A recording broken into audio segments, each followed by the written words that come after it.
Part 4. మరుసటి రోజు ఆద్య వెళ్ళలేదు ఆఫీస్కు. ఎందుకంటే అలా వెళ్తే ఆర్య అంటాడు. అదుపు చేసుకుంటున్న ఫీలింగ్స్ మళ్ళీ వస్తే కష్టం అవుతుంది. అందుకే వెళ్ళటం లేదు రాధ్య. ఇటు ఆర్య కూడా రాధ్యను డిస్టర్బ్ చేయడం లేదు. దృష్టి మొత్తం బిజినెస్ గ్రోత్ మీదనే పెట్టాడు. కానీ తన ఆలోచనల మధ్య ఏం ఆలోచిస్తున్నారో అతనికి మాత్రమే తెలుసు. ఇటు రాధ్య వాళ్ళ తల్లిదండ్రులు కూడా ఎంగేజ్మెంట్ వద్దని డైరెక్ట్గా పెళ్లికి ముహూర్తాలు పెట్టించారు. ఆ విషయం ఆర్యకి తెలిసింది. అయినా పట్టించుకోలేదు. తన ముఖంలో ఎలాంటి భావం కనిపించడం లేదు. అది చూసిన ప్రవీణ్ ముఖంలో ఆశ్చర్యం. కాశీలో మనశ్శాంతి కోసం తపస్సు చేసుకుంటున్నారు రాఘవయ్య గారు. అయినా కానీ కోరుకున్న మనశ్శాంతి ఆయనకు దొరకటం లేదు. కనులు మూసిన చోట ఆర్య ఆద్యాలు మాత్రమే కనిపిస్తున్నారు. తనకు నేను నా మనవడు చేసిన అన్యాయం పాపంలా చుట్టుకుంటుంది స్వామి.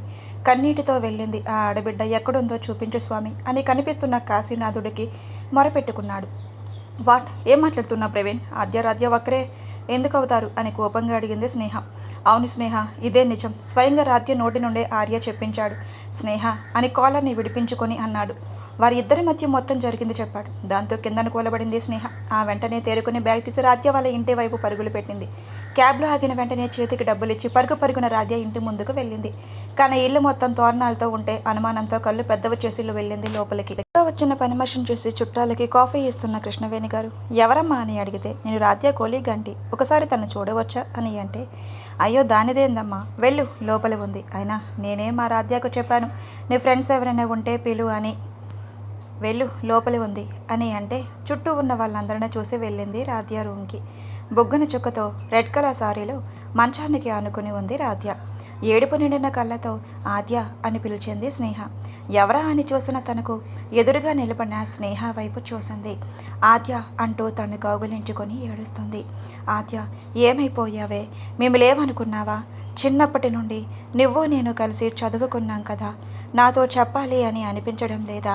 ఏడుస్తూ అనేసరికి తనకి నిజం తెలుసు అని అర్థమైన తను విడిపించుకొని డోర్ దగ్గరకు వెళ్ళి గడియ పెట్టి చూసింది స్నేహ వైపు. సూటిగా ఏ భావం లేకుండా, ఎవరు చెప్పారు? ప్రవీణ్ చెప్పాడు, ఏడుస్తూ అంది స్నేహ. తనకి ఎలా తెలుసు? మొన్న మీరు మాట్లాడుకుంటూ ఉంటే మొత్తం విన్నాడు. అవునా? అయితే ఈ విషయం మర్చిపో అని అంటే ఏంటి? ఏం మర్చిపోవాలి?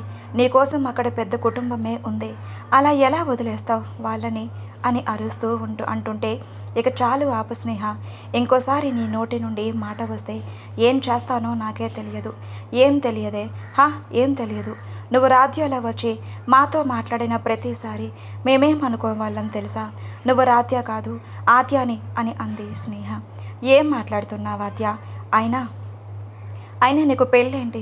లేదు, ఈ పెళ్ళి జరగటానికి వీల్లేదు, రా ఇంటికి అని చెప్పి క్షమాపణ అడిగి ఈ పెళ్ళిని ఆపేద్దాం అని అంటున్న స్నేహాన్ని చూసి కోపంగా కొట్టింది. విస్మయంగా బుగ్గన చేతిని వేసుకొని చూసింది తన వైపు. ఏంటి క్షమాపణ? చెప్పి వెళ్దామా? ఏం మాట్లాడుతున్నావో తెలుసా? ఇదంతా చేస్తున్నావా?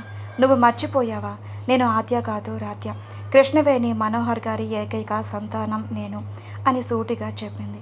అలానే చూస్తూ ఉన్న స్నేహాన్ని చూస్తూ, నువ్వు అంది చిన్న మాట కాదు స్నేహ, ఒక తల్లిదండ్రులను వదిలి రమ్మనడం. నాకు 5 ఏళ్ల వయసు ఉన్నప్పుడు అమ్మా నాన్నలు చనిపోయారు. అప్పటి నుండి అమ్మా నాన్నల ప్రేమను నోచుకోలేకుండా ఆర్య అనుమానాలతో పెరిగాను. కానీ అనుకోకుండా రాధ్య చేసిన జీవిత భిక్షతో బ్రతుకుతున్నాను.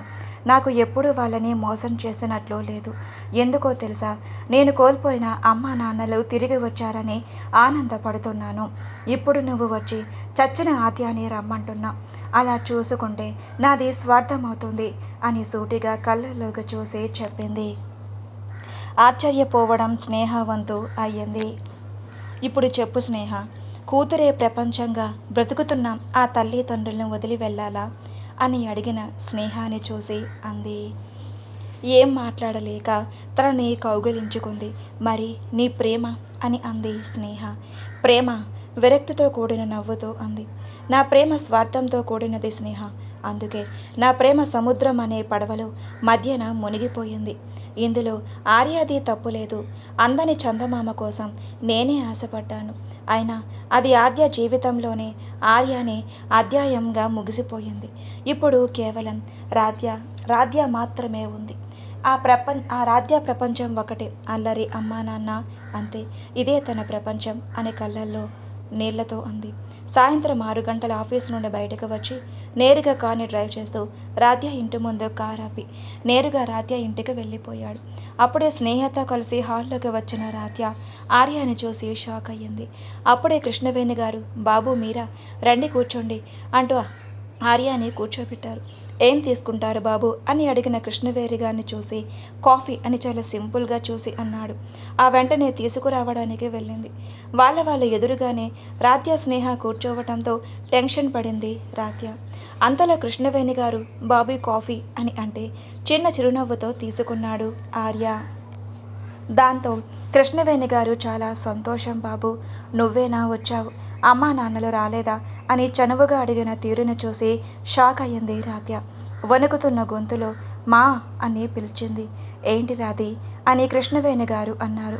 వాళ్ళ అమ్మా నాన్నలు నీకు ముందైతే తెలుసా అని అడిగింది.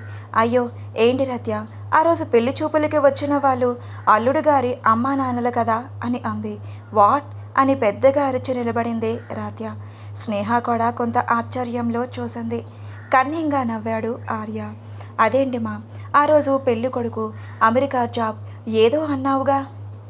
అన్నాను, తర్వాత తెలిసింది అమెరికా జాబ్ కాదు అంట, సొంతగా ఇతనికి కంపెనీ ఉంది అని మొత్తం చెప్పాడు. ఆ రోజు అల్లుడు గారి అమ్మా నాన్నలు వచ్చారు, చూడలేదా అని అడిగితే ఆ రోజు కంగారుగా ఉండటం వల్ల చూడలేకపోయింది. పైగా నేను చూసుకోవటానికి వచ్చింది కూడా ఇతనే. ఆర్య ఆ రోజు చెప్పానుగా, నిన్ను బయటకు తీసుకొని వెళ్ళాడు. అక్కడే మీ ఇద్దరికి మీటింగ్ ఏర్పాటు చేయమని నాకు చెప్పారు, అందుకే అలా చేశాను రాధ్య అని చెప్పి కూల్గా బాంబు పేల్చింది. అప్రయత్నంగా షాకింగ్ ఎక్స్ప్రెషన్స్తో చూసింది ఆర్య వైపు. వచ్చాడు. అది దగ్గరుండి చూస్తున్న స్నేహకు అసలు ఏమీ అర్థం కావడం లేదు. తలా తోక చూడకుండా మధ్యలో ఉన్న స్నేహకు ఏం అర్థమవుతుంది? కాలర్ పట్టుకొని ఎందుకురా, ఎందుకు ఇలా నా జీవితంతో ఆడుకోవాలని చూస్తున్నావు? ఆద్య జీవితం నాశనం చేసింది చాలేదా? ఇప్పుడు రాధ్య వాళ్ళ అమ్మా నాన్నలని బొట్టలో వేసుకుంటున్నావు. ఏడుపు నిండిన గొంతుతో అంది.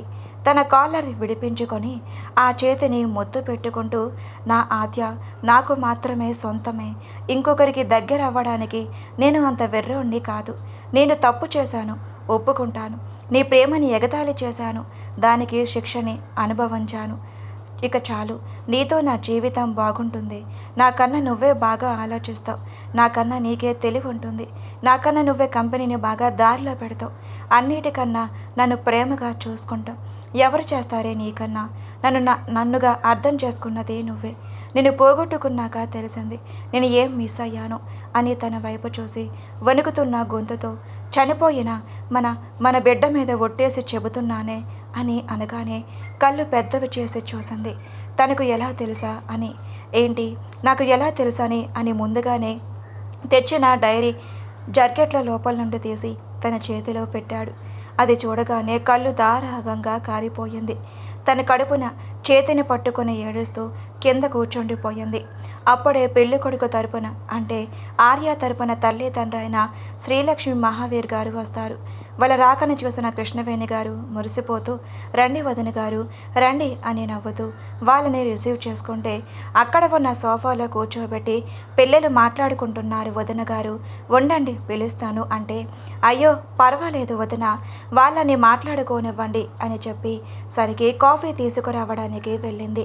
లోపల ఉన్న ఆద్య ఏడుస్తూ ఎర్రబడ్డ కళ్ళతో లేచి ఆర్యాని బలంగా కొట్టింది. ఆ రోదన ఒక తల్లి నుండి వచ్చింది. తన బిడ్డ పోయినందున వల్ల వచ్చింది. కోపం, బాధ అన్నీ ఆర్య మీద చూపించి, నా బిడ్డని నువ్వే చంపేశావు ఆర్య, నన్ను అనుమానించినందుకు నేను బాధపడను, కానీ కడుపులో అప్పుడప్పుడే ఊపిరి పోసుకున్న ఒక పిండాన్ని చంపేశావు. ఈ విషయంలో ఎప్పటికీ నిన్ను క్షమించను. చివరిగా మాట్లాడుతూ, నేను ఈ పెళ్ళిని ఆపను ఆర్య, మా అమ్మ కోసమైనా సరే నేను పెళ్లి చేసుకుంటాను. కానీ ఒకటి గుర్తుపెట్టుకో, ఆద్యానే నేను ఇష్టపడింది, కానీ నీ భార్యగా అడుగుపెట్టేది మాత్రం రాధ్యానే అని తలుపులు తీసి హాల్లోకి వెళ్ళింది. కంటి నిండా నీరుని తుడుచుకొని ఆ వెనకే స్నేహ కూడా. అక్కడే ఉన్న ఆర్య మాత్రం ఏదో ఆలోచించాడు. హాల్లోకి వచ్చిన రాధ్య కంటికి నవ్వుతూ మాట్లాడుతూ కనిపించిన కృష్ణవేణి గారిని చూసి, ఆ పక్కనే ఉన్న శ్రీలక్ష్మి మహావీర్ని చూసి అప్పటి వరకు ఆపిన కంట్లో నీరు చేరింది. అంతలోని రాత్యాన్ని చూసిన కృష్ణవేణి గారు రాత్య తల్లి అని దగ్గరికి వచ్చి శ్రీలక్ష్మి గారి ముందర నుంచోబెట్టి పరిచయం చేసింది. అంతా తెలిసిన శ్రీలక్ష్మి గారు ఆద్య ముఖం పూర్తిగా మారిన తన కళ్ళకు నవ్వుతూ కనిపించిన ఆద్యానే కనిపించేసరికి చూస్తూ ఉండిపోయారు. ఎదురుగా ఉన్న శ్రీలక్ష్మి గారిని చూసి ఏం మాట్లాడలేకపోయింది రాత్య. మహావీర్ గారు ఏదో మాట్లాడబోతూ ఉంటే చేతిని పట్టి ఆపి చిన్న చిరునవ్వుతో మేము వెళ్ళి వస్తాం వదన అని చెప్పి ఆర్య రావటంతో వెళ్ళిపోయారు. ఆలోచనలో ఉన్న రాత్యాన్ని కదిలించిన స్నేహ దేవుడు ఎవరికి ఏం రాసి పెట్టాలో వాళ్ళకే చెందుతుంది, అది మనిషి అయినా వస్తువైనా అని చెప్పి వెళ్ళిపోయింది. ఈ విషయం ప్రవీణ్కి కూడా చెప్పిన స్నేహ నీ అడుగుతూ నిజమా అని ఆనందంగా అన్నాడు. నిజం ప్రవీణ్, త్వరలోనే ఆర్య ఆద్య పెళ్ళి అని చెప్పింది. వారం తర్వాత ఇరు కుటుంబాల సమావేశం అయ్యి పేర్ల బలాలు చూపించారు. కృష్ణవేణి గారి కుటుంబం, శ్రీలక్ష్మి గారి కుటుంబం ముఖంలో ఏ సంతోషం లేకుండా ఆర్య ఎదురుగా కూర్చొని ఉంది. రాత్య కొంచెం సేపటికి పంతులు గారు జాతకం చూసి కృష్ణవేణి గారితో అమ్మాయి జాతకం అబ్బాయి జాతకం చూసి పేర్లు కలవటం లేదు తల్లి అని అనగానే కంగారుగా చూశారు కృష్ణవేణి గారు పంతులు దంపతులు. వాళ్ళ కంగారుని అర్థం చేసుకున్న పంతులు గారు కానీ జాతక బలాలు మాత్రం దివ్యంగా కలిశాయి, మీ కుమార్తె పేరును కొంచెం సరిచేస్తే సరిపోతుంది తల్లి అని అనగానే పేరుని సరిచేస్తే అంతా మంచిగా జరుగుతుందా అని అనేసరికి దివ్యంగా అమ్మ వాళ్ళ ఇద్దరు జన్మజన్మల బంధంగా ఏర్పడుతుంది, మీరు సరే అంటే నేను సరిచేస్తాను అని అనగానే మనోహర్ గారి వైపు చూసేసరికి చిన్నగా తల ఊపారు. ఆ వెంటనే మీ ఇష్టం పంతులు గారు అని అన్నారు. కొంచెం సేపటి తర్వాత పంతులు గారు రాత్య పేరుని సరిచేసి కృష్ణవేణి గారి వైపు చూసి అమ్మ అబ్బాయి పేరు ఆర్య, అబ్బాయి పేరులో ఉన్న ముందు అక్షరం అంటే ఆని అమ్మాయి పేరులో రాసి అమ్మాయి పేరులో తీసి ఆనే మొదటి స్థానంలో ఏర్పరిచాను, ఇప్పుడు అమ్మాయి పేరు ఆద్య అని అనగానే షాకింగ్తో చూసింది ఆర్య వైపు. కన్నింగా నవ్వాడు ఆర్య. ఆద్యనా, మంచి పేరు పంతులు గారు అని కానీ చిన్నప్పటి నుండి మాకు రాధ్య అనే అలవాటు, ఇప్పుడు ఆద్య అని పిలవటం అని సంశయిస్తున్న కృష్ణవేణి గారిని చూసి అయ్యో పుట్టింట్లో ఎలా పిలిచినా పర్వాలేదు తల్లి, కానీ అత్తారింట్లో మాత్రం ఆద్య అనే నామకరణంతోనే పిలుస్తారు, మీకు ఇష్టమైతే నిశ్చితార్థానికి ముహూర్తం పెడదాం అని చెప్పేసరికి సంతోషంగా ఒప్పుకున్నారు. పంతులు గారు మరో 4 రోజుల్లో నిశ్చితార్థం, 15 రోజుల్లో పెళ్లి ముహూర్తం పెట్టించారు. తక్కువ సమయం అయినా అందరూ ఒప్పుకున్నారు. పంతులు గారు బయలుదేరుతూ ఉంటే ఆర్య కూడా వెనుకనే వెళ్ళాడు. అయ్యా మీరు చెప్పినట్లే పేరు బలాలు బాలేదు అని పేరు మార్చాను, మరి నా సంభావన అని అంటున్న పంతులు చేతిలో 1,00,000 కన్నా ఎక్కువ డబ్బు ఇచ్చాడు ఆర్య. మహాప్రసాదం అని అనుకుంటూ వెళ్ళిపోయాడు పంతులు. అదంతా చూస్తూ చప్పట్లు కొడుతూ వస్తుంది ఆద్య. అది విని వెనక్కి తిరిగి చూశాడు ఆర్య. నేను ముందే అనుకున్నాను ఆర్య, ఇది ముమ్మాటికి నీ పనే అని కోపంగా అంటూ వచ్చింది. ఆద్య కన్నింగా చూసి తెలుసు కదా మరి ఇంకెందుకు అడగటం అని యాటిట్యూడ్తో అన్నాడు ఆర్య. సిగ్గుండాలి పేర్లను మార్పిడి చేయటానికి, చేదరించుకుంటున్న తన చూసి నడుం పట్టి ఒక ఉదుట్లో తన దగ్గరకు లాక్కున్నాడు. విడిపించుకోవటానికి ప్రయత్నం చేసింది ఆద్య. నువ్వే అన్నావుగా నాతో పెళ్ళైనా కొత్తగా పరిచయం అయిన రాధ్య పేరుతో వస్తాను, కానీ ఒకప్పుడు నిన్ను ప్రేమించిన ఆద్య పేరుతో రాను అని, అందుకే పేరుని మార్చేశాను, అలాగే నువ్వు ఏవైతే కోల్పోయావో నీ అస్తిత్వం కూడా తెస్తాను అని పెదవులకు ఒక కిపెక్కిచ్చి వెళ్ళిపోయాడు ఆర్య. కోపంగా పళ్ళు నూరింది ఆద్య. ఎంగేజ్మెంట్స్ వారం రోజులు ఉండటంతో కార్డ్స్ రెడీ చేసిన ఆర్య అవి తనే స్వయంగా పంచుతున్నాడు. అలా పంచుతున్న కారు ఒక ఆఫీసు ముందు ఆపి నేరుగా రిజిస్ట్రేషన్కి వెళ్ళి అక్కడ మీ బాస్ ఆదిత్యాన్ని కలవాలి అని చెప్పడంతో 2 నిమిషాల్లోనే అటు నుండి సమాధానం రావడంతో వెళ్ళాడు ఆర్య. క్యాబిన్లో వర్క్ చేసుకుంటున్న మే ఐ కమెన్ అన్నాడు. ఆ వాయిస్కి ఎదురుగా ఉన్న వ్యక్తిని చూసి కోపంతో పిడికిలు బిగించాడు ఆదిత్య. అది ఏమాత్రం పట్టించుకోకుండా తనే లీడ్ తీసుకొని ఎదురుగా ఉన్న చైర్లో కూర్చొని ఉన్నాడు ఆర్య. కోపంగా ఉరిమి చూస్తూ ఉన్న ఆదిత్య ఎదురుగా ఒక కార్డు పెట్టాడు. ఏంటా అని చూసిన ఆదిత్యకి అందులో ఉన్న పేర్లు ముఖాన్ని చూసి కోపంగా ఒక అడుగులో తన చేరి కారులు పట్టుకున్నాడు ఆదిత్య. ఎలా మర్చిపోయావురా? ఆద్యాని ఎలా మర్చిపోయావు?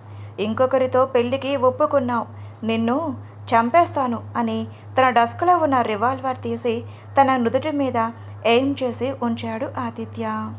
చిన్నగా నవ్వి, ముందు నేను చెప్పింది విను ఆది అని చెప్పడం మొదలు పెడతాడు ఆర్య. ఆశ్చర్యంతో కళ్ళు పెద్దవి చేసి కార్డుపై ఉన్న ఆద్య ముఖాన్ని చేతితో తడుముతాడు ఆదిత్య. 4 రోజుల్లో మా ఎంగేజ్మెంట్. నాకు ఆద్య కావాలి, తనతో నా జీవితం కావాలి. అందుకే ఇలా ప్లాన్ చేయవలసి వచ్చింది. ఇక నీ ఇష్టం అని అక్కడి నుండి వెళ్ళిపోయాడు ఆర్య. ఆనందంతో పెళ్లి కార్డు వైపు చూశాడు ఆర్య. ప్రతి విషయం తెలుసుకునే ఉన్నాడు ఆదిత్య. అందుకే ఏం మాట్లాడలేకపోయాడు. ఎప్పటికైనా ఆద్య తిరిగి వస్తుంది అని ఎదురు చూసిన ఆదిత్య ఇలా తిరిగి వస్తుంది అని అనుకోలేదు. తీర్థయాత్రలు ముగించుకొని ఇంటిలో అడుగుపెట్టిన రాఘవయ్య గారికి ఆద్య విషయం మొత్తం చెబుతారు శ్రీలక్ష్మి గారు. ఆనందంతో తేలియాడి నేను వెంటనే ఆద్యాన్ని చూడాలి అని అంటున్న తనని ఆపి, లేదు మావయ్య, ఇప్పుడు మన ఆద్య కాదు, ఒక తల్లి కూతురు రాత్య. ఆ తల్లి కోసమే ఇలా మనతో ఏమీ కానట్లుగా ఉంది అని చెప్పి కొంగును నోటి దగ్గర పెట్టుకొని ఏడుస్తుంది. నిశ్చితార్థం హడావిడిలో ఉన్న కృష్ణవేణి గారి ఆనందాన్ని చూసి మా అని పిలిచింది రాత్య. ఏంటి తల్లి, నిశ్చితార్థం బట్టలు చూస్తూ అంది. ముందుగానే ఆర్య షాపింగ్ని ఇంటి దగ్గరే పంపించడంతో నాది చిన్న సందేహం అడగనా? ఇది మరీ బాగుందే, ఎప్పుడు వాగుడుకాయలాగా వాగేదానివి పిలిచి మరీ అడుగుతున్నావు ఏంటో అని అడిగితే, నేను పనిచేసే కంపెనీ బాస్ గురించి ఒకసారి మన ఇద్దరి మధ్య డిస్కషన్ వచ్చింది. అందులో ఆద్య అనే అమ్మాయి గురించి నువ్వు చెప్పావే, మరి అంతలా చెప్పిన నువ్వే మా బాస్ని దగ్గరికి వచ్చి నన్ను అడిగితే ఎలా ఒప్పుకున్నావు అని సూటిగా అడిగింది తల్లిని. ఒక్క నిమిషం మౌనం తర్వాత, అది ఒట్టి పుకారంటారా అన్నట్లు ఎవరు చెప్పారు, అతనే వచ్చి మాట్లాడాడు అని అనగానే షాక్ కొట్టినట్టు చూసింది ఆమె వైపు. ఈ సంబంధం మీ నాన్న తెచ్చారు అని అనేసరికి ఎదురుగా కాఫీ తాగుతున్న మనోహర్ గారి వైపు చూసింది. మీ నాన్ననే మంచి సంబంధం అని తెచ్చాడు, తీరా ఎంక్వైరీ చేస్తే అతను నీ బాస్ అని తెలిసింది. గదిలోకి వెళ్ళిన ఆద్య వెనకనే వెళ్ళారు మనోహర్ గారు. ఒకసారి హాల్లో ఉన్న తల్లిని చూసి, ఏంటి నాన్న ఇది, మీరు కావాలని ఇది అంతా చేశారా? అసలు ఆర్య ఎలాంటివాడో నీకు తెలుసా అని ఆవేశంగా అంటున్న రాధ్యను ఆపుతూ, నాకు మొత్తం తెలుసు తల్లి అని మాటకు అడ్డుపడుతూ చెప్పారు. ఒక్క నిమిషం నిర్ఘాతపోయింది రాధ్య. అసలు ఆర్యకు చెప్పిందే నేను. నువ్వు ఆ రోజు ప్లాస్టిక్ సర్జరీ చేసుకున్నప్పుడు నీ గురించి మొత్తం తెలుసుకోవాలని అనుకున్నాను. అందుకే హైదరాబాద్కి నా ఉద్యోగం ట్రాన్స్ఫర్ చేయించాను. నా భార్య కోసం నీ అస్తిత్వాన్ని వదులుకున్నా, నీకు న్యాయం చేయాలనుకున్నాను. అందుకే నీ పుట్టుక నుండి మొత్తం ఆరా తీయటం మొదలు పెడితే ఆర్య ఇంట్లోనే పెరిగావని తెలిసింది. అప్పుడే ఆర్య కూడా నీ గురించి వెతుకుతుంటే నీ గురించి మొత్తం చెప్పాను తల్లి. ఆ సతీదేవి కూడా శివుని చేయటానికి తన ఉనికిని వదిలి పార్వతీదేవిగా జన్మించింది. అలాగే నువ్వు ఆర్యని చేరుకోవటానికి ఆద్యాన్ని వదిలి రాధ్యగా మళ్ళీ జన్మనెత్తావు. ఈసారి నువ్వు ఆర్యతో నీ పెళ్లి జరగాలి, సంతోషంగా నీ పిల్లలతో సంతోషంగా ఉండాలి అని నిద్ర నెమిరి వెళ్ళిపోయాడు మనోహర్ గారు. బెడ్ మీద కూలబడింది రాధ్య. నిశ్చితార్థం రోజు రానే వచ్చింది. ముస్తాబాయ్ కొత్త పెళ్ళికొడుకులా వచ్చాడు ఆర్య. అప్పటికే రాధ్య ఇంటిలో హడావిడిగా ఉంది. వస్తున్న వాళ్ళని సాధారణంగా ఆహ్వానించి లోపలికి తీసుకొని వెళ్ళారు. పంతులు గారు రావడంతో, అయ్యా పెళ్లి కూతురిని తీసుకురండి అని చెప్పేసరికి రూమ్ల నుండి రెడ్ కలర్ లెహంగాతో జుట్టుని చిన్నగా క్లిప్ పెట్టి వదిలేసి లైట్ మేకప్తో వస్తూ కనిపించింది. అలానే చూస్తూ ఉండిపోయాడు ఆర్య. రాఘవయ్య గారి కళ్ళు తననే ఆప్యాయంగా చూస్తూ ఉండిపోయారు. అప్పుడే గ్రే కలర్ సూట్లో వస్తూ కనిపించాడు ఆదిత్య. ఎవరు అని చూసిన ఆదిత్యాన్ని ఫ్యామిలీ ఫ్రెండ్ అని చెబితే మర్యాదగా ఆహ్వానించారు కృష్ణవేణి గారు. దించిన తల అసలు ఎత్తనే లేదు. అలా ఎత్తితే వాళ్ళని ఎలా ఫేస్ చేయాలో అర్థం కాలేదు తనకి. అందుకే ఎత్తలేదు. అందరి ముందు గ్రాండ్గా నిశ్చితార్థం జరిగింది. ఆద్య వేలును ఎప్పటికీ వదలను టైట్గా పట్టుకొని తన ఉంగరపు వేలికి ఉంగరం ధరించాడు ఆర్య. ఆ తర్వాత ఆద్య కూడా పెట్టేసరికి కుటుంబం మొత్తం నిశ్చితార్థపు తాంబూలాలు మార్చుకున్నారు. నిశ్చితార్థం సంతోషంగా జరిగింది. కానీ రాధ్య మనసు దీనికి ఒప్పుకోవటం లేదు. ఒక పక్క కృష్ణవేణి గారి ఆనందం చూసి వెనకడుగు వేయటం లేదు. నిశ్చితార్థపు తాంబూలాలను మార్చుకున్న తర్వాత వెంటనే తలనొప్పిగా ఉంది అని చెప్పి వెళ్ళిపోయింది రాధ్య. అదంతా చూస్తున్న రాఘవయ్య గారు ముందుగా పెళ్ళి అయినంత వరకు నార్మల్గా ఉండమని శ్రీలక్ష్మి గారు చెప్పడంతో ఏం మాట్లాడలేదు. ఎవరి మాటల్లో వాళ్ళు ఉన్న ఆద్య దగ్గరికి వెళ్ళాలి అనిపించింది. చుట్టూ చూసి తన మెడలో ఉన్న షేర్వాణి చున్నీని చేతులతో లాక్కుంటూ బొగ్గలు కొరుక్కుంటూ ఎవరూ చూడకుండా ఆద్య రూంలోకి దూరాడు. ఆర్య లెంగా ఓణీని మంచం కోడికి వేసి జుట్టుని ఫ్రీగా వదిలేసి బోర్లా పడుకొని తన దిండుని ఒక పక్కగా పెట్టుకొని ఆలోచిస్తుంది. అలా చూసి తడుపు గడియ పెట్టి పక్కన ఉన్న నెమలి పింఛంతో తన నడుం మీద నెమరేసరికి ఏదో పాకుతున్నట్లు అనిపించింది.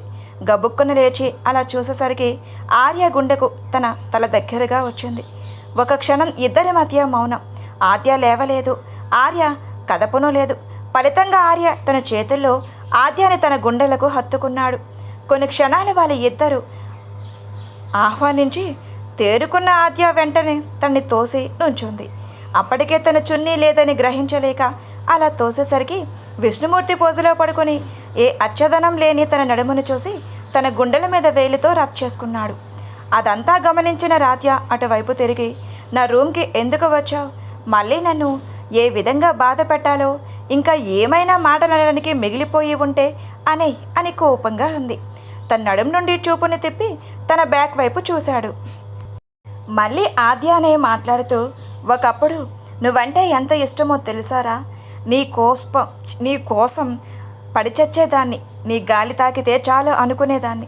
నీ చూపు పడితే నిలువున నాలో నాకే కొత్త సిగ్గు వచ్చేది. కానీ నువ్వు అన్న మాటలు నా చెవుల్లో ఇంకా మారు మ్రోగుతూనే ఉన్నాయి. ఏమన్నావు? ఉంపడిగత్తనా? మరి నాలాంటి దాన్ని ఎందుకు పెళ్లి చేసుకుంటున్నావు అని అన్న మాట పూర్తి కాకముందే తన బెడ్ మీదకు లాగి తన మీదకు చేరిపోయాడు. క్షణాల్లో జరిగినది తనకి విడిపించుకోవడం కష్టమైతే ఎదురుగా ఉన్న ఆర్యాని చూసి ముఖం పక్కకు తిప్పుకుంది. ఎందుకే మారుతున్న నన్ను మునుపటి ఆర్యాలా మార్చుతున్నావు? తిక్క రేగింది అంటే ఇప్పుడే నీ మెడలో తాళి కడతాను. ఈసారి ఎవరూ నన్ను ఆపలేరు కూడా. అవును, తప్పు చేశాను. కానీ సంవత్సరం నుండి నేను ఎంతలా నరకం చూశానో నాకే తెలిసే. నా చుట్టూ ఉన్న వాళ్ళే, నా స్నేహితులే నిన్ను ఒక క్యారెక్టర్లెస్గా చేసి నా ముందు నిన్ను నుంచోబెట్టారు. అందుకే నీతో అలా ప్రవర్తించానే తప్ప నీ మీద ఎలాంటి పగలేదే అని సూటిగా కళ్ళల్లోకి చూసి అంటాడు. నీ ఫ్రెండ్స్ చెబితే నమ్మావు. రేపు నేను ఎవరితో అయినా క్లోజ్గా మాట్లాడితే, నీ పక్కన ఎవరు ఉంటే వాళ్ళు నా గురించి తప్పుగా మాట్లాడితే కూడా నమ్ముతావుగా ఆర్య. అంతెందుకు, నన్ను బాధ పెట్టడానికి సహనాన్ని పెళ్లిపీటల వరకు తీసుకొని వచ్చి చివరి నిమిషంలో పెళ్ళిని ఆపేశావుగా. నీలాంటి వాడిని ఎవరు నమ్మర్రా. నీకు భారీగా వస్తానేమో కానీ నీకు ఎలాంటి సంతోషం నా నుండి నీకు దొరకదు అని కోపంగా చెప్పింది. శాడిస్టిక్ స్మైల్తో, నా భారీగా వస్తావని అంటున్నావుగా. ఎలా నిన్ను మునుపటి ఆద్యాలో మార్చాలో నాకు తెలుసు. అది నీ వల్ల కాదు ఆర్య. ఎందుకంటే నేను రాధ్య కన్నింగ్ నవ్వుని మెయింటైన్ చేస్తూ నీ మనసులో నేను ఉన్నా ఆద్య. ఎందుకంటే నేను నీ మీద ఎంతసేపు ఉన్నా నీ ఒంటి మీద ఓనీ లేదు అని ఎప్పటి వరకు గమనించలేదే. అలా అనగానే ఒక్కసారిగా తనని తాను చూసుకుంది. ఒంటి మీద నడుం దగ్గర వరకు లెహంగా టాప్ ఉంటే నడుము క్లియర్గా కనిపించింది. తన మీద ఉన్న ఆర్యను లేపడానికి ప్రయత్నం చేస్తూ ఉన్నా తనని ఆపి కోపంగా చూసింది. చూసావా, నా శరీర స్పర్శను నువ్వు ఎలా ఫీల్ అవుతున్నావో అని నడుం మీద చిన్నగా నొక్కి తన పెదవులను అందుకున్నాడు. అలా అరగంట జరిగిన పెదవుల సయ్యాటలో ఆర్యాని విజయం సాధించి తన పెదవులని వీడి, ఇంకోసారి పెళ్ళి జరగనివ్వను, నేను చేసుకోను అన్న మాట నీ నోటి నుండి వస్తే ఇంత స్మూత్గా ఉండను అని చెప్పి ఎలా వచ్చాడో అలానే వెళ్ళిపోయాడు. చూస్తూ ఉండగానే పెళ్లి పనులు మొదలయ్యాయి. ఆఫీస్లో పనిచేస్తున్న వాళ్ళకి రాధ్య ఆర్యాల పెళ్ళి అని తెలిసి చాలా షాక్ అయ్యారు. కానీ బాస్ ముందు వాళ్ళ నోర్లు తెరవలేదు. పసుపు దంచడం తర్వాత విడిది ఇంటికి రావడం చకచకా జరిగిపోతున్నాయి. ఆర్య తన భార్య కోసం ఒక ఇంటిని కొని రీమోడల్ చేయిస్తున్నాడు. కేవలం ఆద్య కోసం మాత్రమే. విడిదింటికి వచ్చిన కృష్ణవేణి గారికి అది అసలు ఇల్లు అంటే నమ్మలేదు. ఒక పెద్ద ప్యాలెస్లా ఉంది. ఇంత పెద్ద ఇంటిని తన కూతురు ఇంటి కోడలు అని గాల్లోనే తేలిపోయారు. అదే విషయం మనోహర్ గారికి చెప్పడంతో తన ఆనందం చూసి చిన్నగా నవ్వారు. అప్రయత్నంగా తన కూతురు గుర్తుకు వచ్చేసరికి చిన్న కంటి తడి కూడా. పెళ్లి రోజు రానే వచ్చింది. పెళ్లి పీటల మీద ఎంతో హుషారుగా కూర్చొని పూజ చేస్తున్నాడు ఆర్య. ఎన్నో రోజుల తర్వాత మనస్ఫూర్తిగా ఆ క్షణాలను ఆస్వాదిస్తున్నాడు ఆర్య. అమ్మ, పెళ్లి కూతుర్ని తీసుకురండి అన్న మాటలకు వచ్చేస్తున్న పంతులు గారు అని బుట్టలో కూర్చోబెట్టి ఆర్యాని ప్రవీణ్ ఆదిత్య తీసుకొని వస్తున్నారు.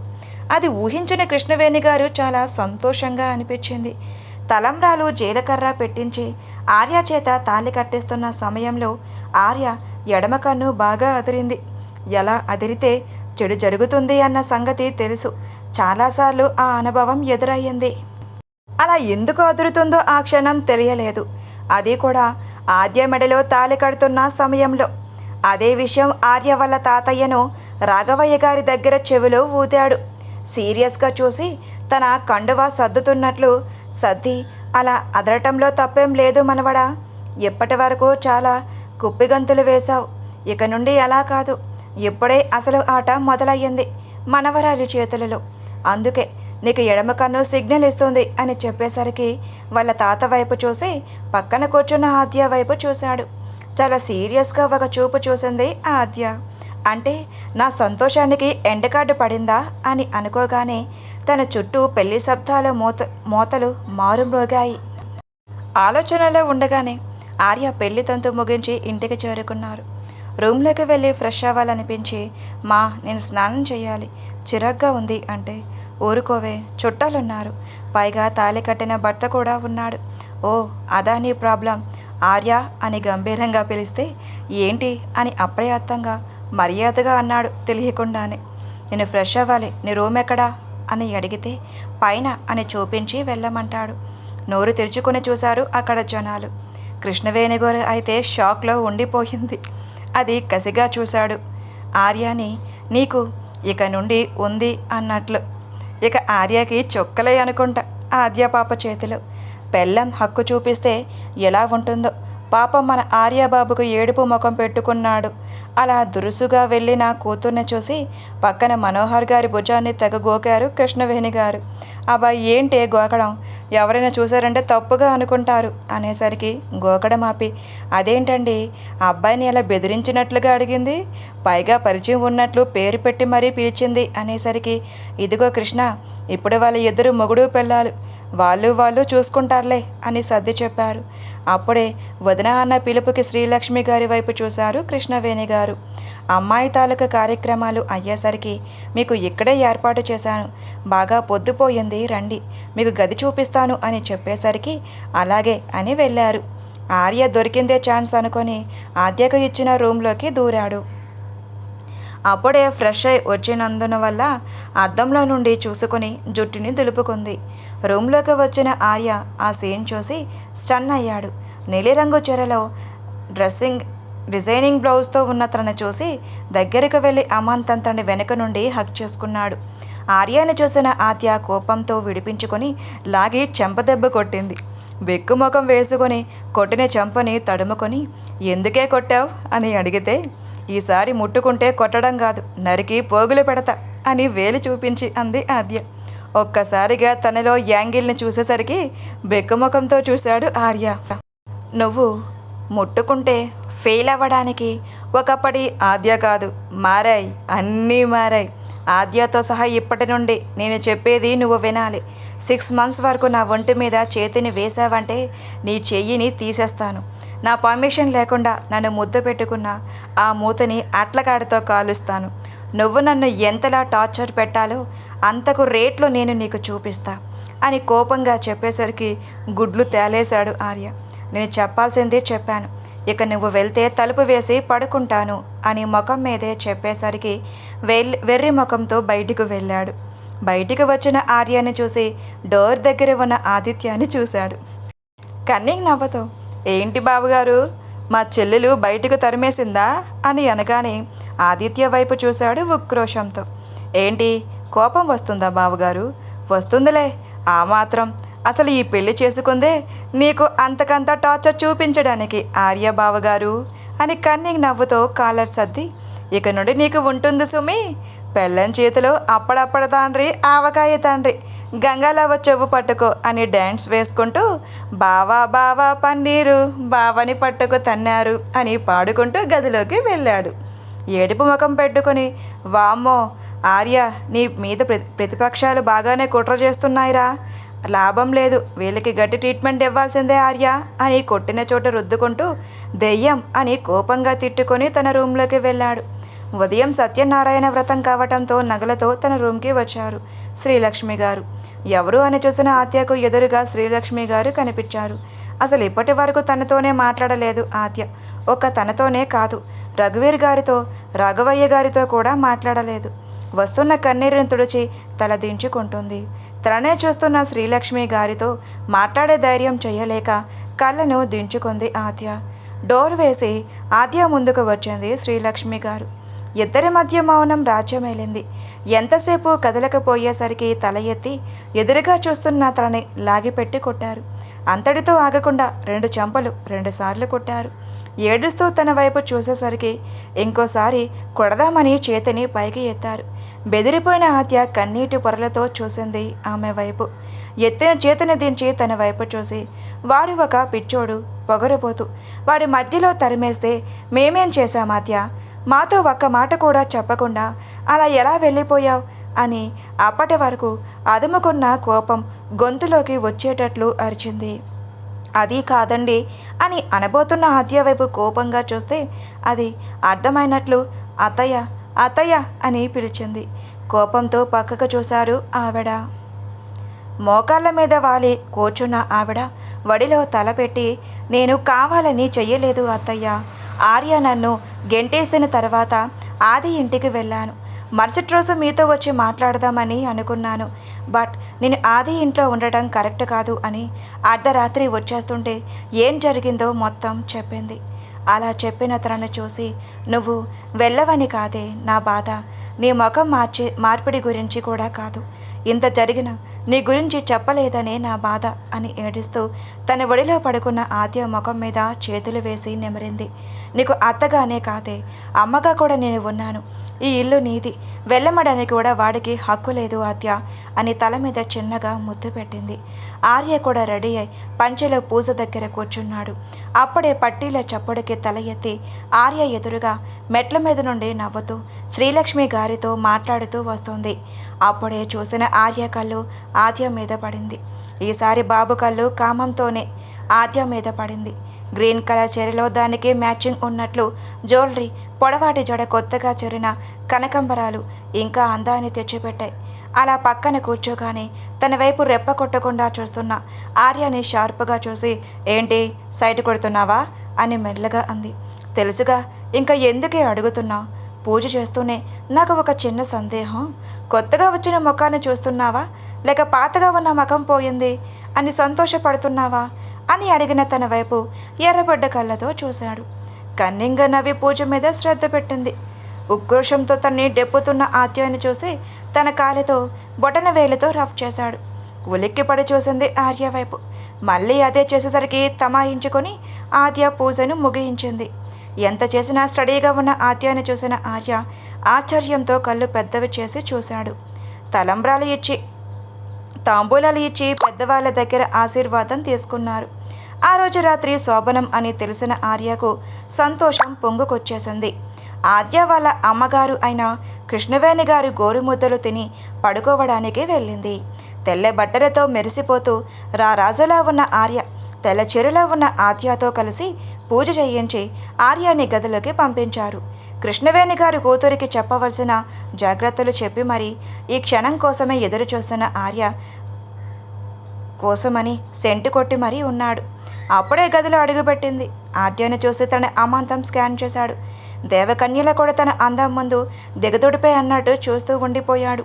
మెల్లగా ఆద్య దగ్గరికి వచ్చి ఆర్య కాళ్ళకు దండం పెట్టి లేచు సిగ్గుపడుతూ తన చేతిలో పాలు ఇచ్చింది. అలా చేస్తుంటే చాలా బాగా నచ్చింది ఆర్యకు. అందుకే తను ఇచ్చిన పాలను తాగి సగం పాలు తాగి ఇచ్చిన తర్వాత తన నడుం పట్టి దగ్గరకు లాక్కొని తనని ముద్దలు పెడుతున్నాడు. ఒక్కసారిగా ఆద్య చేతిలో ఉన్న పాల గ్లాసుని కింద పడేసింది. దెబ్బకు స్పృహలోకి వచ్చాడు ఆర్య. ఎదురుగా ఆద్య లేదు. అప్పుడు గుర్తుకు వచ్చింది కళ అని. అబ్బా, ఇదంతా నా కళ, ఇది ఇంకా రాలేదేంటి అని అనుకున్నాడు. అప్పుడే డోర్ వైపు చూసేసరికి ఆద్య తెల్లచీరతో మల్లెపూలతో వస్తూ కనిపించగానే చిన్నగా విచ్చుకున్నాయి తన పెదవులు. ఆద్య అంటూ ఎదురు వెళ్ళి తనకు డోర్కి గడియ పెట్టి తన వైపు అరచేతని అడ్డు పెట్టింది. ఆగు అన్నట్టు వెర్రిగా చూసి అయోమయంగా బుర్రగోకుంటూ ఏమయ్యింది అని అడిగితే తన చేతిలో ఉన్న పాల గ్లాస్ చూపించి ఆ గ్లాసులో నుండి పాలను కింద పోస్తూ తన చుట్టూ గీతలా గీసింది. ఏయ్ మెంటలా, ఏం చేస్తున్నావు అని అడిగాడు. చూసావుగా ఆర్య, నేను పాలతో గీసిన గీత. ఈ గీతలో నేను ఉన్నట్టే, మనం కూడా ఈ గదిలో కూడా నేను వేరుగా ఉంటాను ఆర్య. కాదని నన్ను అంతకు ముందులో లొంగ తీసుకుంటే ఈసారి నేను చచ్చిపోతాను అన్న మాట పూర్తి కాకముందే తన దగ్గరకు చేరి, ఇంకోసారి ఆ మాట అన్నావంటే నేనే నిన్ను చంపేస్తా ఈడియట్ అని కోపంగా అని పక్కకు తోశాడు. ఎన్ని రోజులు ఇలా నాతో కాపురం చేయకుండా ఉంటావు? గతం నువ్వు మరిచినా నేను మరవలేదు ఆర్య. నన్ను ఏడిపించినందుకు కాదు, అప్పుడే ఊపిరి పోసుకుంటున్న నా బిడ్డని చంపేసినందుకు అని కోపంగా అంది. దానికి నేను కూడా ఫీల్ అవుతున్నానే, కానీ నేను ఏదీ కావాలని చెయ్యలేదు అని తెలుసు కదా. అన్నీ మర్చిపోతాం, ఇప్పటి నుండి కలిసి ఉందాం, నన్ను నమ్ము అని ఆర్తిగా అడుగుతున్న తనని చూసి అలానే ఉందాం. నీతో నేను ఉండాలి అంటే నాకు కొంచెం టైం కావాలి. గతం గడిచినంతగా జ్ఞాపకాలు మరవలే మార్యా. ఎంత టైం కావాలి చెప్పలేను. 4 రోజులు, 2, 6 నెలలు, 6 సంవత్సరాలు కూడా పట్టవచ్చు అని అంది. విసురుగా తనని వదిలేశాడు. చూసింది తప్ప మాట్లాడలేదు. అసహనంగా బాల్కనీలోకి వెళ్ళి సిగరెట్ కాల్చుతున్నాడు. కొంచెంసేపు సిగరెట్ మీద సిగరెట్ కాల్చి అక్కడ ఉన్న దిండు దుప్పటి తీసుకుని వెళ్తుంటే ఎక్కడికి అనిగడిన తనకు తన వైపు చూడకుండానే మేడ మీదకు అని బదిలిచ్చాడు ఆర్య. బయట అందరూ ఉన్నారు, చూస్తే బాగోతు. మరి ఇక్కడ పడుకోమంటావా? నేల మీద పాలాభిషేకం చేశావుగా, ఎక్కడ పడుకోను కోపంగా అడిగాడు. బెడ్ మీద పడుకో. మరి నువ్వు? నేను బెడ్ మీదనే పడుకుంటాను అని చెప్పి ఒకవైపు తిరిగి పడుకుంది ఆద్య. వద్దులే తల్లి, మళ్ళీ నీ మీద కాలు చేయ వేశానంటే ఎందుకు వేశావని గొడవ అన్నంతలో సీరియస్గా ఒక చూపు చూసేసరికి తడబడిన ఆర్య పొట్టిది నన్నే కంట్రోల్ చేస్తుంది అని కన్నింగా అనుకుంటూ కోపంగా వెళ్ళి ఇంకో పక్క పడుకున్నాడు. నా బెడ్ మీద నన్నే పడుకోమని ఎంత పొగరుగా చెప్పిందో. అనవసరంగా పెళ్లి చేసుకున్నాను. పెళ్లిలో ఎడమ కన్ను అదిరినప్పుడే అనుకోవాలి నీ బ్రతుకు మారిందిరా అని. వేసిన ముడి వేసినట్లే అటు నుండి అటే పారిపోయేవాడిని అని గొనుకుతూ ఆద్య వైపు చూసి తన వైపు తిరిగి పడుకున్నాడు. ఇప్పుడే ఇలా అయితే ఫ్యూచర్లో ఆర్య సంగతేమిటో. ఎప్పటికో లేచిన ఆర్యకు మంచి దర్శనం కనిపించింది. తెల్లగా పాల మేగడ్లా ఉన్న సన్న నడుము అద్దంలో చూసి రెడీ అవుతున్న ఆద్యను చూసి తనని తాను మర్చిపోయాడు. అద్దంలో నుండి ఆర్యను చూసిన ఆద్య, ఏంటి నచ్చిందా? చూపును అద్దం నుండి తిప్పకుండా అడుగుతున్న తనని చూసి, చాలా బాగుంది ట్రాన్స్లో అంటాడు. చూసింది చాలే, ఇక వెళ్ళి రెడీ అవ్వు, అందరూ మన కోసం ఎదురు చూస్తున్నారు అని కోపంగా చెప్పింది. స్పృహలోకి వచ్చిన ఆర్య కంచుంగా తిట్టుకొని వాష్రూమ్లోకి వెళ్ళాడు.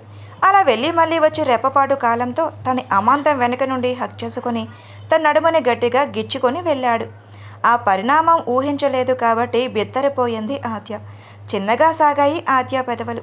వెంటనే ఏదో గుర్తుకు వచ్చి కన్నీటిని తుడుచుకొని మొండిగా మళ్ళీ మారిపోయింది. అరగంట తర్వాత ఇద్దరు హాల్లోకి వస్తే లగేజ్ బ్యాగులతో ఉన్నారు మనోహర్ గారు, కృష్ణవేణి గారు. అమ్మా అని అంటే, నేను ఇంటికి వెళ్తున్నాంరా, పెళ్ళి అయ్యింది, నీకంటూ ఒక కుటుంబం ఏర్పడింది చాలు అని ఆనందంగా అంటున్న మనోహర్ గారిని అత్తుకుపోయింది. ఆద్య సంవత్సరమే వాళ్ళ ఇంట్లో ఉంది, కానీ నిజంగా ఒక తండ్రి ఎలా మెసులుతాడో అంతకన్నా ఎక్కువ చూసుకున్నారు ఆ ఆద్యాని. పిచ్చి పిల్ల, మేము ఎక్కడికి వెళ్తామే, ఇక్కడేగా ఉంటున్నాను, నిన్ను చూడాలి అనిపించినప్పుడు నేను వస్తాన్రా అని అంటున్న తల్లిని చూసి కన్నీటి పర్వతం అయ్యింది. ఆద్య చిన్న నవ్వుతో ముందుకు వచ్చిన ఆర్య, మీరు వెళ్తేనేగా మామ, మీరు ఇక్కడే ఉంటున్నారు అని అనగా ఆర్య వైపు చూశారు అందరూ. మామ్, డాడ్ మళ్ళీ ఫారెన్కు వెళ్ళిపోతారు, అప్పుడు మా తాత ఒక్కరే ఉంటారు, ఇంత బంగ్లాలో ఆయన ఒక్కడే ఎలా ఉంటారు అని అనగానే విస్మయంగా చూశారు ఆర్య వైపు. నేను ఆద్య కొన్ని రోజులు విడిగా ఉందామని అనుకుంటున్నాం అని అనగానే, ఎందుకు వెంటనే అడిగాని ఆద్యను చూసి. ఎందుకంటే ప్రైవసీ కోసం అన్ని టక్కున బదిలిచ్చాడు. దానికి ఆద్య ఏదో మాట్లాడబోతూ ఉంటే కృష్ణవేణి గారు ఆపుతూ రాధ్య, భర్తతో అలాగైనా మాట్లాడేది? దాంతో కోపంగా ఉరిమి చూసింది ఆర్య వైపు. చాలాసేపు బ్రతిమిలాడిన తర్వాత అక్కడ ఉండడానికి ఒప్పుకున్నారు కృష్ణవేణి గారు, మనోహర్ గారు. ఆద్యతో కలిసి ఆర్య తను స్పెషల్గా ఉండే వెళ్ళని రీమోడలింగ్ చేయించి అక్కడే కలిసి ఉన్నాడు. కానీ ఆద్య ప్రవర్తనలో మార్పు లేదు. ఆర్యని దగ్గరికి రాకుండా చాలా జాగ్రత్త పడుతుంది. ఉదయాన్నే నిద్రలేచిన ఆద్య ఫ్రెష్ అయి దేవుడికి దీపం పెట్టి కిచెన్లోకి వెళ్తూ ఉంటే కాలింగ్ బెల్ మోగింది. ఈ టైంలో ఎవరు అని 7 గంటలకు ఎవరు వస్తారు అని గడియ తీసి ఎదురుగా ఉన్న మనుషులను చూసింది. వణుకుతున్న గొంతుతో ఆది అని పిలిస్తే, అమ్మయ్యా ఇప్పుడైనా పిలిచావు, లేకపోతే అసలు పట్టించుకోలేమో అని అనుకున్నాం అని వెటకారంగా అంటూ లోపలికి అడుగుపెట్టాడు. ఆ వెనకే ఊర్మిళ గారు కూడా. ఆవిడని చూడగానే ఒక్కసారిగా కళ్ళల్లో నీళ్లు తిరిగేశాయి. వెంటనే కరుచుకుపోదామని ముందుకు వచ్చింది. కానీ తెలియని భయం తనని ఆపింది. అర్థం చేసుకున్న ఊర్మిళ గారే తనని గట్టిగా హత్తుకున్నారు. ఆది కూడా తన వెనకే వచ్చాడు. తను చూసి తల దించుకుంది. గొంతు పెగల్చని కోపంగా, లేదా నా మీద అని అడిగితే ప్రేమగా తల మీద చెయ్యి వేసి, చెల్లెల మీద అన్నకి కోపం ఉండదురా, ప్రేమ ఒకటే ఉంటుంది అని అనగా ఆది అని తనని ప్రేమగా హక్ చేసుకుంది. అప్పుడే డార్లింగ్ కాఫీ అంటూ వచ్చాడు ఆర్య. తను చూడగానే కోపం వచ్చింది ఊర్మిళ గారికి. అయినా చూపించకుండా చూస్తున్న ఊర్మిళ గారిని గమనించి సీరియస్గా ఆర్య అని పిలిస్తే అటువైపు చూసిన ఆర్య ఆదిని, ఆ పక్కనే ఉన్న ఆదిత్యాన్ని చూసి వెర్రిగా నవ్వాడు.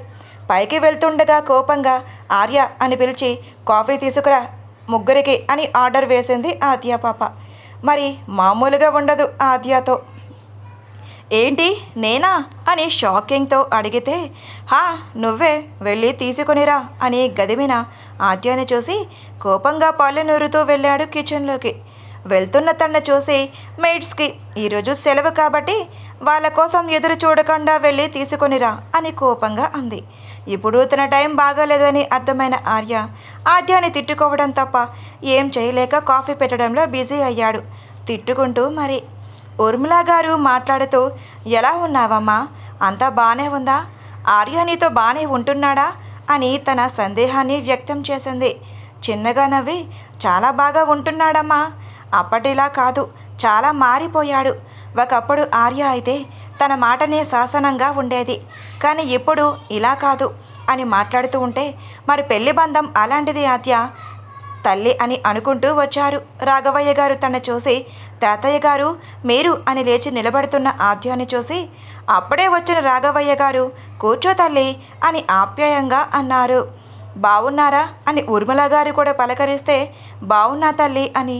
ఆర్య కోసం చుట్టూ వెతికి ఏడి ఆర్యదవా కనిపించడం లేదు, ఎప్పటి వరకు పడుకున్నాడా అని కోపంగా అడిగారు రాఘవయ్య గారు.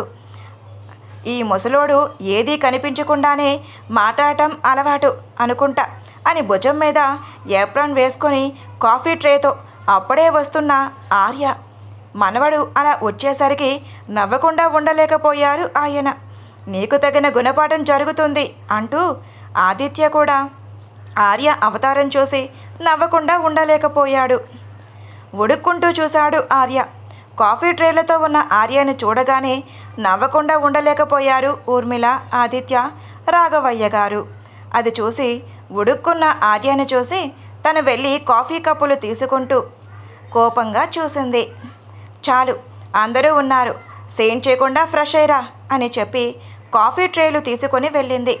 తిట్టుకుంటూ పైకి వెళ్ళి ఫ్రెష్ అయి వచ్చేసరికి అందరిలో నిశ్శబ్దం. ఏం జరిగిందో తనకి అర్థం కాలేదు. ఖాళీ అయిన కాఫీ కప్పులు చూస్తూ ఏమయ్యింది, అందరూ మాడిపోయిన దోశల్లో ముఖం పెట్టారు అని అడిగితే అది ఆర్య అని ముందుకు వస్తున్న ఆద్యను ఆపుతా, నేను చెబుతాను ఆర్య, కంపెనీని ఆద్య పేరు మీద రాయటంతో పాటు కంపెనీకి చైర్మన్ కూడా చేద్దామని నిర్ణయించుకున్నాను అని ఆర్య గుండెల్లో బాంబు వేశాడు. వాట్, ఎందుకు అని పెద్దగా అరిచాడు ఆర్య.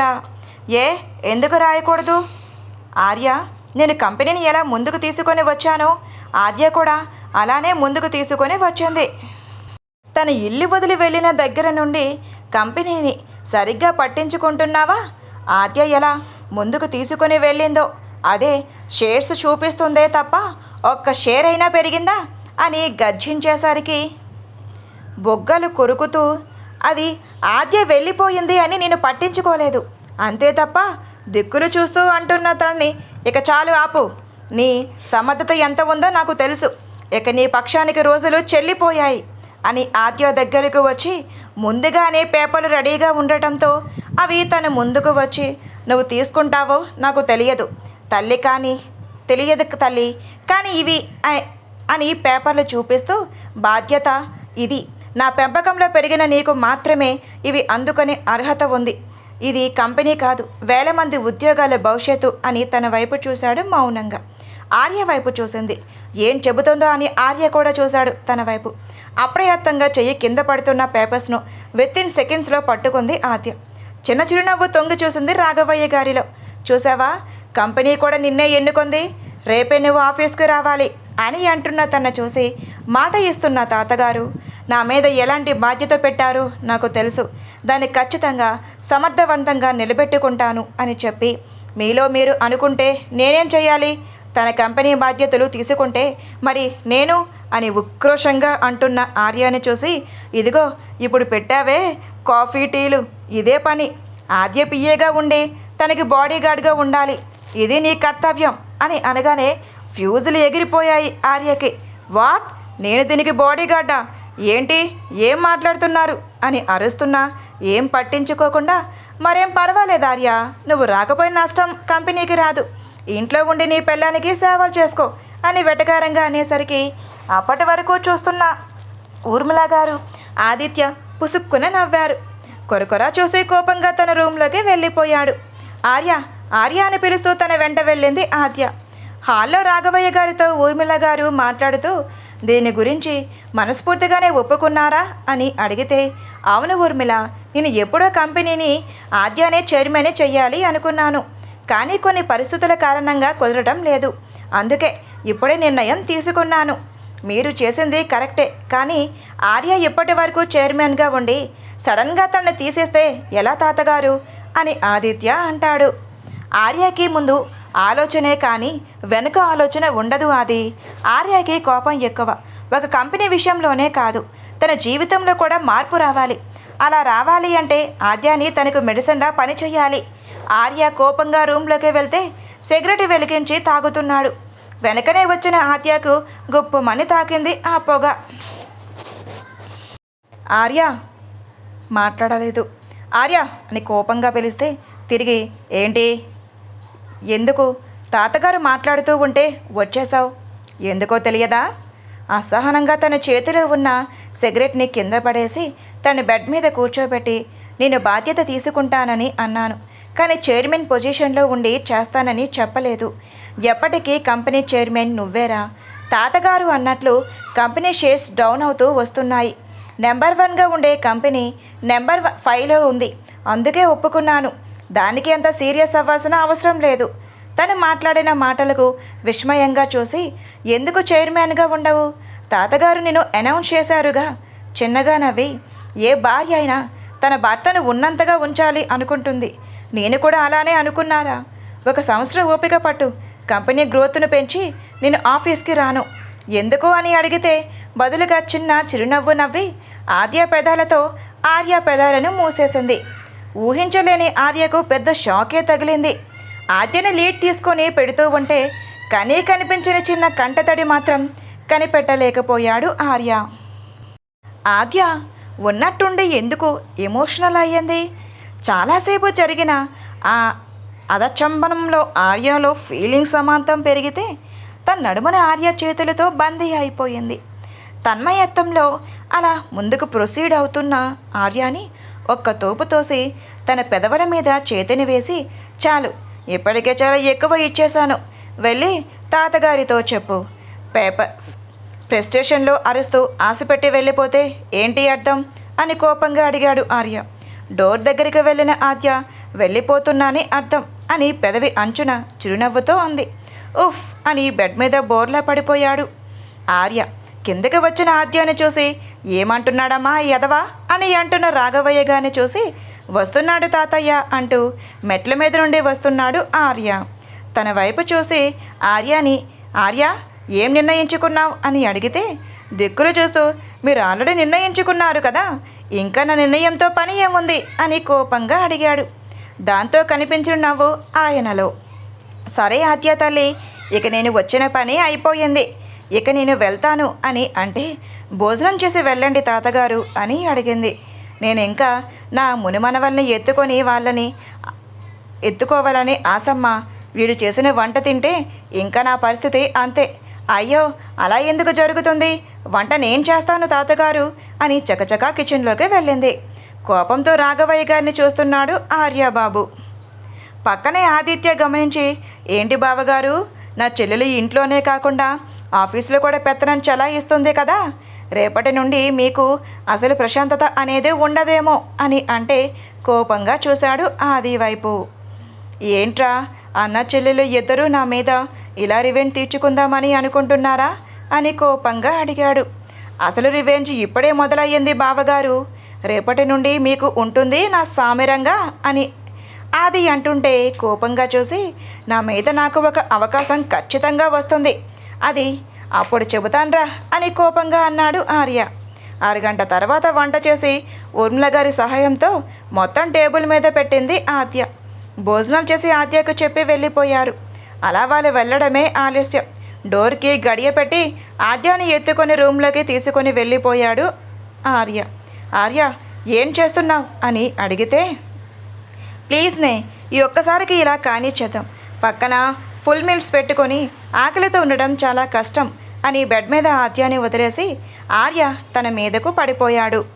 ఆర్య అని కోపంగా విడిపించుకుందాం అని ప్రయత్నం చేస్తూ ఉంటే తన మెడవంపున తలని దూర్చి ముద్దులు పెడుతూ ఉంటే వస్తున్న ఫీలింగ్స్ని కంట్రోల్ చేసుకుంటూ ఆర్య అని కోపంగా తనను నెట్టేసింది ఆద్య. పిచ్చా నీకు, ఇష్టం లేకుండా బలవంతం చేస్తావేంటి కోపంగా అడిగింది. తన 2 బొగ్గలను పట్టుకొని ఇంకా ఎన్ని రోజులు ఇలా ఉండి నన్ను ఇలా ఉంచుతావాద్య, నాకు నువ్వు కావాలి అని ఆద్య పెదవులను అందుకోబోతుంటే ఆర్యను లాగిపెట్టి ఒక్కటి పీకింది. నీకు నా శరీరమే కావాలనుకుంటే నన్ను చంపి నా శవం పక్కలో పడుకో ఆర్య, నేను ముందే చెప్పాను నాకు ఇష్టం లేకుండా నన్ను ముట్టుకోకూడదు అని కోపంగా చెప్పి తలగడ దుప్పటి తీసుకొని సోఫాలో పడుకోవడానికి వెళ్ళింది ఆద్య. అసహనంగా మారిపోయి కోపంగా తిట్టుకొని తన నిద్రకు కరువయ్యాడు. సోఫాలో అటు తిరిగి పడుకున్న ఆద్య కంటెల నుండి వద్దన్న కన్నీరు కారుతూనే ఉంది. అది ఎందుకో తనకు మాత్రమే తెలుసు. ఉదయాన్నే నిద్రలేచిన ఆద్యకి ఒంటికి కొండ చిలువ చుట్టుకున్నట్టు ఫీలింగ్ వచ్చింది. అప్రయత్నంగా పక్కగా చూస్తే చిన్న పిల్లాడు చాక్లెట్ దూరం అవుతుందని ఎలా అయితే పట్టుకుంటారో అలా దగ్గరగా చుట్టుకొని పడుకున్నాడు. సోఫా కొంచెం పెద్దదే కాబట్టి తనకు దగ్గరగా వచ్చి పడుకున్నాడు. తెలియకుండానే తన పెదవులు విచ్చుకున్నాయి. ప్రేమగా తన చెంప మీద చేతిని వేసి నిమిరింది. ఇది కలనో నిజమో తెలియదు ఆర్య, మళ్ళీ నా ప్రేమ నా దగ్గరకు వచ్చేసింది. పూర్తిగా ఇంకా హోప్ వదిలేశాను. నీ మీద జీవితాంతం రాధ్యాగా ఉంటూ నిన్ను చూస్తూ బ్రతికేద్దాం అనుకున్నాను.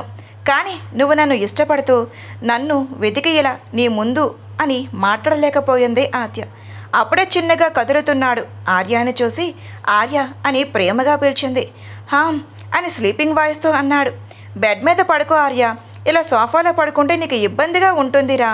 తనని ఇంకా తనలోని అదుముకుంటూ నాకు ఇలానే బాగుందే, ప్లీజ్ కొంచెం పడుకోనివ్వు అని అంటున్నా తనని ఆపుతూ నేను పూజ చెయ్యాలిరా, తర్వాత చెయ్యు ప్లీజ్, నేను ఇక్కడే పడుకుంటాను, నాకు ఇక్కడే బాగుంది, నన్ను ఇలా ఉండనివ్వవే అని అంటున్నా తనని తోసేసింది ఒక్కసారిగా. అమ్మా అని నిద్రమత్తు వదిలిపోయింది ఆర్యకు. ఒసై రాక్షసి, ఎందుకు తోసేసావే హా కోపంతో అరుస్తున్నాడు.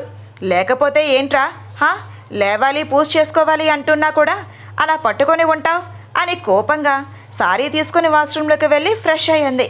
కోపంతో తిట్టుకుని జిమ్లోకి వెళ్ళిపోయాడు ఆర్య. 2 గంటల తర్వాత ఆద్య రెడీ అవ్వడంతో ఆద్యాలు కలిసి కంపెనీకి వెళ్ళారు. కొత్త జంట రావడంతో సంతోషంగా ఆహ్వానం పలికి ముందుగానే వచ్చిన రాఘవయ్య గారు సంతోషంగా అందరి ముందు తన్ని న్యూ చైర్మన్గా అనౌన్స్ చేశారు. ఉడుక్కుపోయాడు ఆర్య. రోజులు గడుస్తున్నాయి.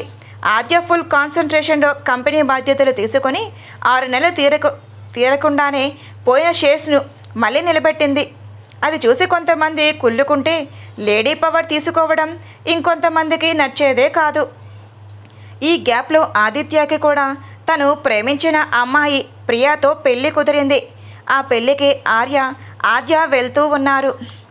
పెళ్ళికి రెడీ అయి ఆద్యతో వెళ్తుండడం, ఆర్య అందరి పెళ్ళిళ్ళకు వెళ్తున్నాం కానీ మన పెళ్ళి అయ్యి ఇన్ని రోజులు అయినా నువ్వు నన్ను ముట్టుకోనివ్వలేదు అని పళ్ళు నూరుతూ డ్రైవింగ్ చేస్తూ నోట్లో అనుకున్నాడు.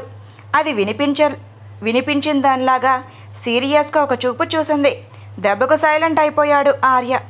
కార్ పెళ్లి జరుగుతున్న ప్రదేశంలో ఆపి పెళ్లి మండపంలోకి ఎంటర్ అయి వాళ్ళకి స్పెషల్ కుర్చీలో కూర్చోబెట్టారు ఊర్మిళ గారు. ప్రవీణ్, స్నేహ కూడా ఆ పెళ్లికి వచ్చి వాళ్ళ ఉన్న కుర్చీలో కూర్చున్నారు. పెళ్ళి సవ్యంగా జరగటంతో ఊర్మిళ గారితో మాటల్లో పడింది ఆద్య. మరో పక్కన ఆది పెళ్లి బట్టలలోనే ఆర్యతో మాట్లాడుతూ ఉన్నాడు. అప్పుడే ఆది బెస్ట్ ఫ్రెండ్ అయిన అరవింద్ కూడా వచ్చాడు విత్ సహనాతో. వాళ్ళు ఇద్దరినీ చూసిన ఆర్య కొంచెం ఆశ్చర్యంగానే అనిపించింది. హాయ్ బ్రో అని చొరవ తీసుకొని మాట్లాడాడు ఆర్యతో. ఆశ్చర్యంతో ఉండగానే హాయ్ సహనా, నువ్వేంటి ఇతనితో అని అనుమానంగా అడిగాడు. చిన్నగా నవ్వి మేము రిలేషన్లో ఉన్నాం బావా అని సిగ్గుపడుతూ అంది. కొంచెం ఆశ్చర్యంగానే అనిపించింది ఆర్యకు. తను ఇంత త్వరగా మర్చిపోయి ఇంకొకరితో మూవ్ ఆన్ అవుతుందని అసలు ఊహించనే లేదు. అదే ప్రశ్న తనని అడిగాడు ఆర్య చిన్న చిరునవ్వుతో. నేను నిన్ను ప్రేమించలేదు బావా, నీ ఆస్తిని స్టేటస్ని కోరుకున్నాను అని నాకు నీతో పెళ్ళి ఆగిపోయినప్పుడే తెలిసింది. అప్పుడు నీతో పెళ్ళి ఆగిపోయినందుకు బాధ లేదు బావా, నీ ఆస్తి నాకు రాలేదు అనే బాధనే ఉంది. కానీ నాకు అప్పుడు అర్థం కాలేదు. తర్వాత నువ్వు ఆద్యాన్ని మిస్ అయినప్పుడు ఎంతలా తపన పడ్డావో దగ్గరుండి చూశాను. అప్పుడు అనిపించింది ఇది కదా ప్రేమంటే అని. అందుకే ఆద్యను నీకే ఇచ్చేసి వెళ్ళిపోయాను బావా. యూఎస్ వెళ్ళినప్పుడే నాకు అరవింద్ కలిశాడు. అనుకోకుండా ఇద్దరం ప్రేమలో పడ్డాం. ఇదిగో ఇలా అని అరవింద్ చేతిని పట్టుకుని అంది. చిన్నగా నవ్వాడు ఆర్య. అప్పుడే ఆద్య కూడా రావటంతో ఆది ద్వారా ముందే నిజం తెలుసుకున్న అరవింద్, సహనాలు తన ముఖాన్ని పరీక్షగా చూశారు. ఇప్పుడు ముఖానికి చాలా తేడా ఉంది. ఆ వెంటనే తను చేసిన త్యాగం గుర్తుకు వచ్చి వెంటనే హక్ చేసుకుంది సహన. అనుకోని చర్యకు ఎలా స్పందించాలో కూడా ఆర్యకు అర్థం కాలేదు. ఆద్యకు కౌగుల్ని విడిపించి ఏమైంది సహన అని లాలనగా అంది. చిన్నగా నవ్వి, నిజంగా నువ్వు చాలా మంచిదానివి, అందుకే బావ నీకు అట్రాక్ట్ అయ్యాడు. నిజమైన ప్రేమకు నువ్వే ఒక ఉదాహరణ. మా బావ ఎంతలో నేను ఇబ్బంది పెట్టినా కూడా చిరునవ్వుతో తన్ని అర్థం చేసుకున్నాం. రియల్లీ యు ఆర్ గ్రేట్ అని అంది. ఎదుటివారు కోపం పడ్డారని మనం కూడా అలానే ప్రవర్తిస్తే వాళ్ళకి మనకి తేడా ఏముంది సహన? నువ్వు కూడా కొత్త జీవితాన్ని లైఫ్ పార్ట్నర్ అయిన అరవింద్తో మొదలుపెట్టు అని ముందుగానే ఆది చెప్పడం వల్ల చెప్పింది. చిన్నగా నవ్వింది సహన. చాలాసేపు మాట్లాడుకొని అర్ధరాత్రి ఇంటి దారి పట్టారు ఆర్య, ఆద్య. ఎప్పటిలాగానే ఆఫీస్ పనిలో బిజీగా ఉంది ఆద్య. ఆ పక్కనే ఉన్న ఆర్య బేబీ అని గారంగా పిలిచాడు. ఏంటి పీసీల నుండి చూపును తిప్పకుండానే అంది. మరేమో ప్రవీణ్, స్నేహాలకు పెళ్ళి అయిపోయి కాపురం కూడా చేసుకుంటున్నారే. అవును, 2 నెలల క్రితమే కదా పెళ్ళి అయ్యింది. మనం కూడా వెళ్తే పీకల దాకా తాగావుగా. అయితే మొన్ననే మీ అన్నయ్య ఆదికి తన లవర్ ప్రియాకి కూడా పెళ్ళయ్యి కాపురం కూడా చేసుకుంటున్నారంట అని అంటే అసహనంగా చూపుని తిప్పి, అయితే ఏంటార్య, ఏం చెప్పాలనుకుంటున్నావో సూటిగా చెప్పు. చెప్పడానికి ఏం లేదు. మన పెళ్ళయ్యే సంవత్సరం అవుతున్నా మన ఇద్దరి మధ్య ఏం లేదు అని తన నడుం మీద చేతిని వేసి అంటాడు. తన వైపు అలా చూస్తూ ఉండిపోయింది ఆద్య. అలా మాట్లాడిన ఆర్య వైపు అలానే చూస్తుండిపోయింది. బేబీ బేబీ అని చూస్తూ కదలకుండా ఉన్న ముఖం మీద చేతులు ఆడిస్తే తేరుకొని అంది. ఏంటే, నేను ఏమన్నానని అలా ఫ్రీజ్ అయ్యావు?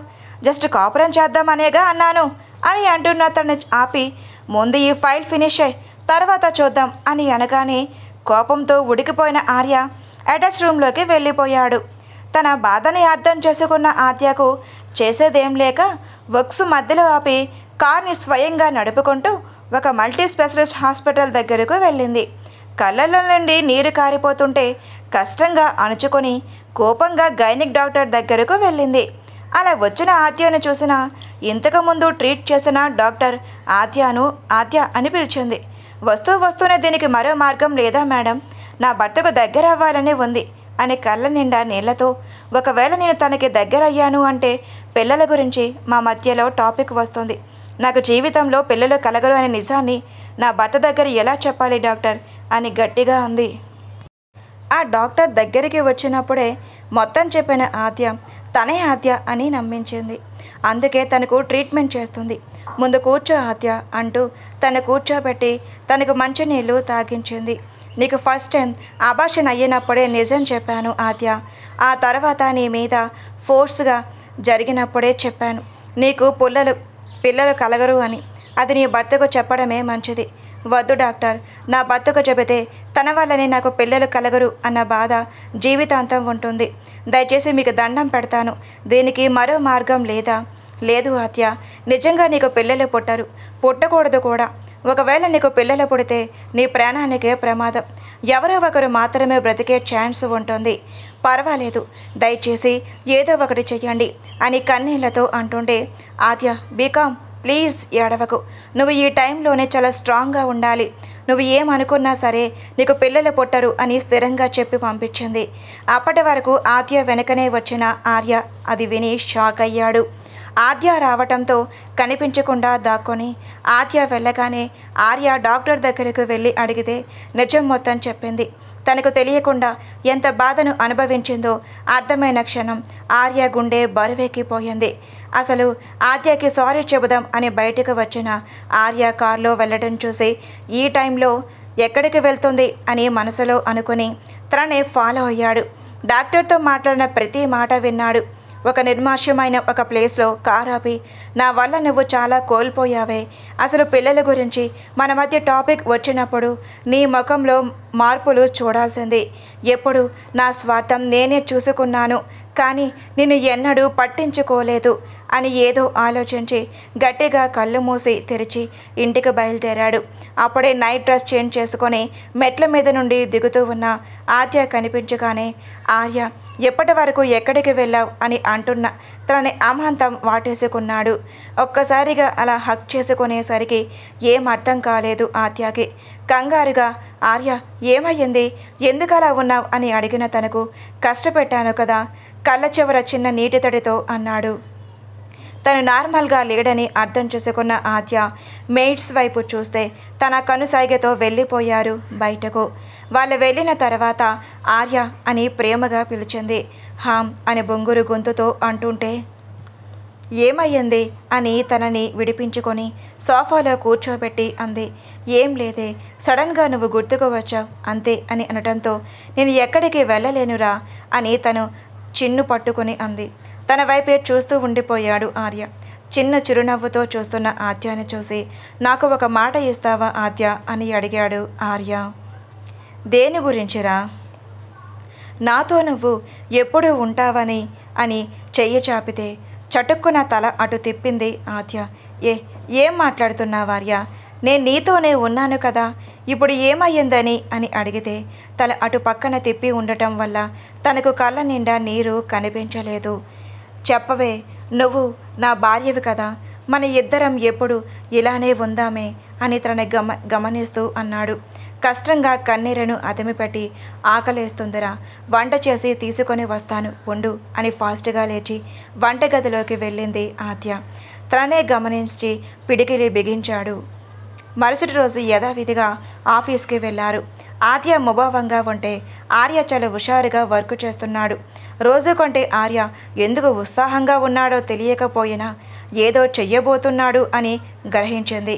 కానీ అది ఎందుకో అర్థం కాలేదు.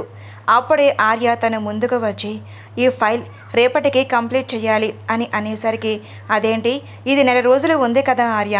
లేదు, క్లయింట్స్ తొందర చేస్తున్నారు, ఎంత లేట్ అయినా మనం కంప్లీట్ చేసి వెళ్ళాలి అని గంభీరంగా అనేసరికి మాట్లాడలేకపోయింది. ఎవరికి లంచ్ టైం గుర్తుకు రాలేదు. అటు ఆర్య ఇటు ఆద్య ఎవరికి వారు అలానే వర్క్ చేయటంలో మధ్యాహ్నం కాస్త సాయంత్రం అయితే కాఫీ కలిపి ఆర్యకు ఇచ్చి ఆద్య కూడా తాగింది. అలా రాత్రి వరకు కష్టపడుతూనే ఉన్నారు. ఆర్యకు బాగా ఆకలేస్తే ఫోన్లో నుండి ఆర్డర్ పెట్టాడు. అప్పటికే స్టాఫ్ మొత్తం వెళ్ళిపోయారు. సరిగ్గా 7 గంటలకు ఆర్య ఆర్డర్ చేసిన ఫుడ్ వస్తే ఆద్యని ఫ్రెష్ అయి రమ్మన్నాడు. ఆద్యకి కూడా బాగా ఆకలిగా ఉండటంతో ఎదురు చెప్పకుండా చేతులు వాష్ చేసుకొని రూమ్లోకి వచ్చింది. అప్పటికే ఆర్య మొత్తం అరేంజ్ చేసి పెట్టడంతో అది కూడా బిర్యానీ తనకి ఇష్టం కాబట్టి నోరు ఊరేరిపోతుంది ఆద్యకు. ఆద్య ప్లేట్ ఆర్య ప్లేట్ సపరేట్ ఉండటంతో అందులోని బాగా ఆకలిగా ఉండటంతో తినేస్తుంది ఆద్య. సగం తిన్న ఆద్యని చూస్తూ ఆద్య అని పిలిచాడు. హా ఏంట్రా అని తింటూ అంది. ఒక స్పూన్ నోట్లో పెట్టుకొని నిన్ను ఒకటి అడగాలి, నిజం చెబుతావా అని అడిగాడు తనని. తింటున్నది ఆగి తన వైపు చూసింది ఏంటి అన్నట్లు. నాతో ఏమైనా చెప్పాలా అని అడిగాడు. దేని గురించి అని వణుకుతున్న గొంతుతో అంటుంది. తన కంగారును చూసి కన్నీంగ్ నవ్వుతూ అదే ఆద్య, నా గురించి ఏమైనా చెప్పాలా అని.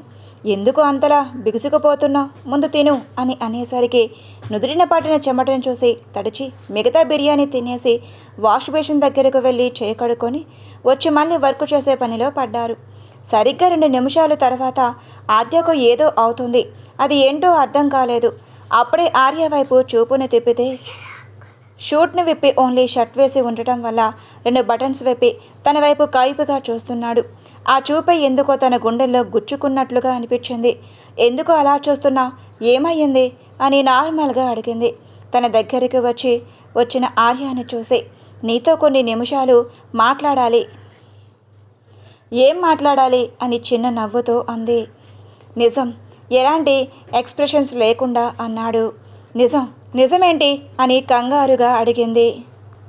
నేను ఎప్పటి నుండి తెలుసే, ఇప్పుడు అది ఎందుకు అంటున్నావురా, ఏమయ్యింది విచిత్రమైన ముఖంతో. ముందు నేను అడిగిన దానికి సమాధానం చెప్పవే. అది ఎందుకు అన్న మాటని మధ్యలోనే ఆపి తన పెదవుల మీద చూపుడు వేలతో ఆపి ముందు నేను అడిగిన దానికి మాత్రమే సమాధానం చెప్పు, అంతే అని అడిగాడు. 20 సంవత్సరాల నుండి, మరి ఈ 20 సంవత్సరాలలో నన్ను అర్థం చేసుకున్నది ఇంతేనా అని సూటిగా అడిగాడు. అసలు ఏమయ్యింది, ఎందుకు ఇలా అడుగుతున్నావు? ఎప్పుడు అడగని విధంగా అడుగుతూ ఉంటే ఏం చెప్పాలో తెలియక, సరే అది వదిలే, మనకు పెళ్ళై 6 నెలలు అయ్యింది కదా, ఇప్పుడు కాకపోయినా రేపైనా మనం కలుస్తాంగా, అసలు ఎందుకు ఇవన్నీ అడుగుతున్నావు? ఏమయ్యింది? ఎప్పుడూ లేనిది అసహనం వ్యక్తం చేస్తూ అడిగింది. ఏం లేదు ఆద్య, నిన్న బయటకు వెళ్ళాను అని చెప్పాను కదా అని ఒక చిన్న పాపను చూశాను. ఎంత బాగుందో తెలుసా, నాకైతే చాలా నచ్చింది. నువ్వు కూడా ప్రెగ్నెంట్ అయితే మనకి ఒక పాప పుట్టిందే అనుకో, మనకి ఎంత బాగుంటుందో కదా. ఎంచక్క నువ్వు నేను మన పాప, ఇది కదా మన ఫ్యామిలీ, హ్యాపీ ఫ్యామిలీ అని అనేసరికి కన్నీరుతో చూస్తూ ఉండిపోయింది తను. నీకు పిల్లలు కావాలా అని ఒక రకమైన గొంతులో అడిగింది. నీకు వద్దా? పిల్లలంటే ఎవరికి ఇష్టం ఉండదు ఆర్య, కానీ కొంతమందికి ఆ అదృష్టం దొరకదు. తననే సూటిగా చూసి తన ఒడిలో తల పెట్టుకొని ఆ అందరిలో మనం కూడా కదా అనేసరికి నిలువున ఉండిపోయింది ఆద్య. ఏమయ్యిందే, ఎందుకు అలా ఉండిపోయావు? ఓ, నాకు ఎలా తెలిసిందనా, నాకు నువ్వంటే ప్రాణమే, నీకేం జరిగినా నేను తట్టుకోలేను. అలాంటిది ఇంత పెద్ద విషయం నాకు చెప్పకుండా ఎలా ఉండగలిగావే అని తన ఒడిలో నుండి లేచి అడిగితే కళ్ళల్లో నీరుతో పాటు తన బాడీలో ఏదో మార్పు జరిగింది అని గమనించింది. అది కాదురా, నీకు పిల్లలంటే ఇష్టం కదా అని అప్రయత్నంగా ఆర్య భుజం మీద చెయ్యి వేసింది. ఆర్య, నాకు ఏదో అవుతుంది, ఒళ్ళు మొత్తం వేడిగా ఏదేదో అని మాట్లాడలేకపోతుంటే, నాకు పిల్లలు కావాలని అడిగినా నువ్వే అంటావు కదే నాది చిన్న పిల్లాడి మెంటాలిటీ అని, నీకు సరిపోనా? అందుకే 3 తెప్పించే మాత్రలు ఇందాక నువ్వు తినే బిర్యానీలో కలిపానే అని అనగానే నమ్మలేనట్లుగా చూసింది. కోపంతో లేచి అసలు ఎలా చేయగలిగావురా, పిచ్చా అని కోపంగా అరుస్తున్న తన చేతిని పట్టి ఆపి, కాదు ప్రేమ అని తనను ఎత్తుకొని పక్కన ఉన్న రూమ్లోకి తీసుకొని వెళ్ళాడు. తనని ఎత్తుకొని తీసుకొని వెళ్తున్న ఆర్యని చూసి, ఆర్య వదలరా, పిచ్చా నీకు, ఎందుకు ఇలా చేస్తున్నావు అని కోపంగా అరుస్తుంటే తన్ని బెడ్ మీద వేసి, నాకు కాదే పిచ్చి, నీతో కాపురం చేస్తే పిల్లల గురించి అడుగుతానని నీ భయం అని కోపంగా అన్నాడు. ఈసారి నిజం దాచిన ప్రయోజనం లేదు అని అనుకున్న ఆద్య ఒక్కసారిగా బరస్ట్ అవుతూ, అవును నాకు పిచ్చే, ఎంత పిచ్చో తెలుసా, ఒకవేళ నా కారణంగా ఇంటి వారసత్వం ఆగిపోతే నేను తట్టుకోలేను కాబట్టి. అందుకు కోపం వచ్చిన ఆర్య తన చేతిని పట్టి, నీకు నిజంగా మెంటల్ ఎక్కిందే, నాకు పిల్లల గురించే ఆలోచనే లేదు, ఎందుకంటే వాళ్ళతో నాకు అవసరం కూడా లేదు, నాకు నువ్వు మాత్రమే కావాలి, ఇలా నీతో సంతోషంగా ఉండాలి అని ఏదో గుర్తుకు వచ్చినట్లు అంటే, నువ్వు నన్ను వదిలి వెళ్ళిపోవాలి అని అనుకున్నావా సీరియస్గా అడిగాడు.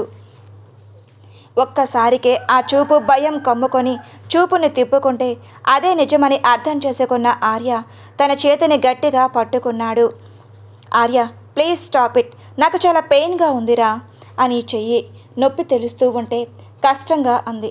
ఏంటే నొప్పి తెలుస్తుందా? ఎర్రబడ్డ కళ్ళతో చూసి, అసలు ఈ మైండ్లో ఏముంది ఆద్య అని గర్జించి అడిగాడు.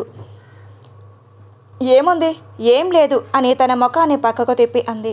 నిజంగా ఏం లేదా అని తన దవడిని పట్టి అంటుంటే విడిపించుకోవటానికి ప్రయత్నం చేస్తుంది.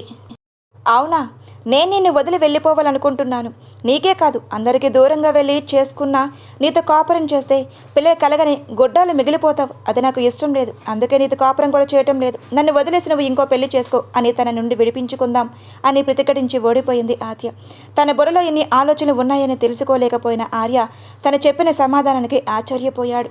తేరుకుని, ఎప్పటి వరకు నీ ఇష్టం లేకుండా ఏది జరగదని అని అనుకున్నాను, కానీ నువ్వు నా అంచనాలు మించి ఎదిగావు అని తెలుసుకోలేకపోయానే అంటూ ఒక్కొక్క ఒట్టును విప్పుతుంటే ఆర్య వద్దు, నాకు ఇష్టం లేదు అని లేచి వెళ్ళిపోతున్న తన మీద ఒక్కసారిగా ఒరిగిపోయాడు.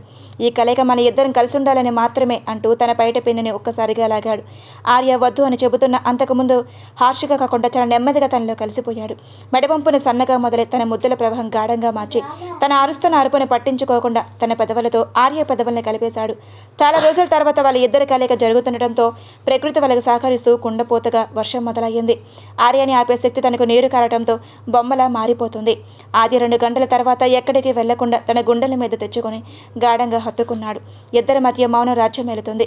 కదలని బొమ్మలా ఉన్న ఆద్యాన్ని చూస్తూ, ఇది నేను కామంతో చేసింది కాదే, ఇష్టంతో మాత్రమే, నన్ను వదిలి వెళ్ళకే, మనకు పిల్లలు పుట్టకపోయినా ఏం పర్వాలేదు, మనం ఎవరికో ఒకరిని దత్త తీసుకుందాం, కనీసం ఈ భారమైన నన్ను మోయనవ్వే, నేను చేసిన పాపానికి కూడా నువ్వు బలైపోవద్దు, నాకు నువ్వు ఇదే మన జీవితం అని అనగానే అప్పటి వరకు మాటలు విన్నది కాస్త ఆర్య మీద నుండి లేచి కోపంతో విడిపించుకొని బెడ్షీట్ కప్పుకుంటూ వాష్రూమ్లోకి వెళ్ళి షవర్ కింద నుంచుంది. ఎంతసేపు ఉందో తెలియదు, ఆర్య మీద కోపం పెరిగిపోయింది.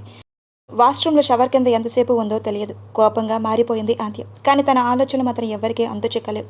ఫ్రెష్ అయి వచ్చి అదే సారీ కట్టుకుని ఇంటికి స్టార్ట్ అవుదామనగా ఆర్య వైపు చూస్తే అప్పటికే తన్నే చూస్తూ ఉన్నాడు. కోపంతో తల తిప్పేస్తుంది.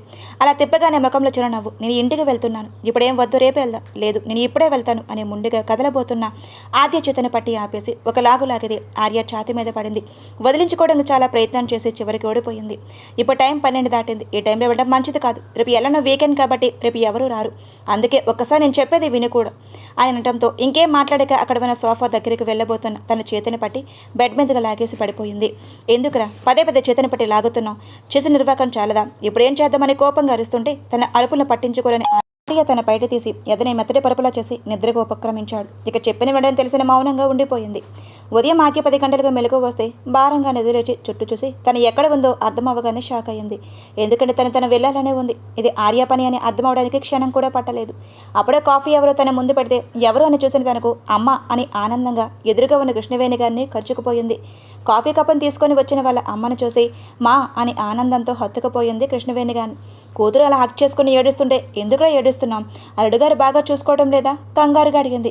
అదేం లేదుమా, నాకే నేను చూసి ఏడుపు వచ్చేసింది అందుకే అని తల్లి గుండెల మీద ఖర్చుకుపోయింది. పిచ్చిదానా, నాకు మాత్రం నేను చూడాలని ఉండదా, అందుకే అల్లుడుగారి దగ్గరుండి మరి మిమ్మల్ని తీసుకొని వచ్చారు అనేసరికి ఆర్య మిమ్మల్ని తీసుకొని వచ్చాడా అని అనటంతో నెత్తి మీద ముట్టారు కృష్ణవేణి గారు. అబ్బా మా ఎందుకు కొట్టావని ఏడుపు ముఖంలో అడిగిన ఆద్యను చూస్తూ మరంటే మొగుని పేరు పెట్టి పిలిచావు అని గసురుతుంది. చా వీడి వల్ల నాకు మర్యాద కూడా లేదు అని నిట్టూర్పు విడిస్తే త్వరగా రెడీ కిందకి రమ్మనడంతో అలాగే అని వాష్రూమ్లోకి వెళ్ళింది. వెళ్తున్న కూతురుని చూసి కిందకు వెళ్తుంది. హాల్లో మనోహర్ గారితో మాటల్లో పడిన ఆర్య కృష్ణవేణి గారిని చూసి చిరునవ్వు నవ్వాడు. ఎలా ఉందత్తా మీ కూతురు, బాగానే చూసుకుంటున్నానా అని అడిగేసరికి అదేంటి బాబా అలా అంటారు, దాన్ని ఒకరోజు కూడా విడిచిపెట్టిందే లేదు, అందుకే ఆత్రం ఆపుకోలేక నేనే పైకి వెళ్ళాను, అంతేకాని మీ బాగోలు కించపరచడం కోసం కాదు, నాకు తెలుసండి ఏదో మాట వరుసకన్నాను అంతే అని మాటల్లో పడిన వారి ఇద్దరిని డిస్టర్బ్ చేస్తూ ఆద్య కాళ్ళ పట్టీలు చప్పడుతో మెట్ల వైపు చూశారు.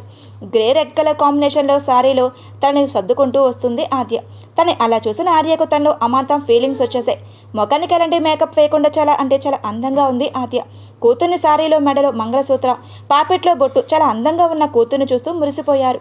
అప్పుడే ఆర్య ఏదో ఐడియా తట్టినట్లు జడ్జిగా వెళ్ళి సోఫాలో కూర్చొని రాధ్య అని పిలుస్తాడు. కానీ అదేం పట్టించుకోకుండా వాళ్ళ అమ్మ వైపు వెళ్తున్న తనని కృష్ణవేణి గారు ఆపుతూ బాబు నిన్నే పిలుస్తున్నాడే, ఇంత నిర్లక్ష్యం ఏంటి అని కసిరింది. అమ్ముందని మర్చిపోయాను, వీళ్ళు వెళ్ళేంత వరకైనా మంచిగా మాట్లాడాలి ఈ ఎదవతో అని మనసులో అనుకుంటుండగా అంతలేదే, వెళ్ళినంత త్వరగా ఎలా పంపిస్తాను, మొత్తం ఎలా చేయాలో ఆర్యకు బాగా తెలుసు అని తన మనసులో కౌంటర్ ఇచ్చాడు. ఆర్య రాధ్య నాకు స్ట్రాంగ్గా కాఫీ తీసుకుని రావా అని అడిగితే అలానే అని వెళ్ళింది. కాఫీ కావాలా, కాఫీ అని అంటూ ఆర్య తాగి కాఫీలో అక్కడ ఉన్న పంచదార బదులు కారం కలిపింది.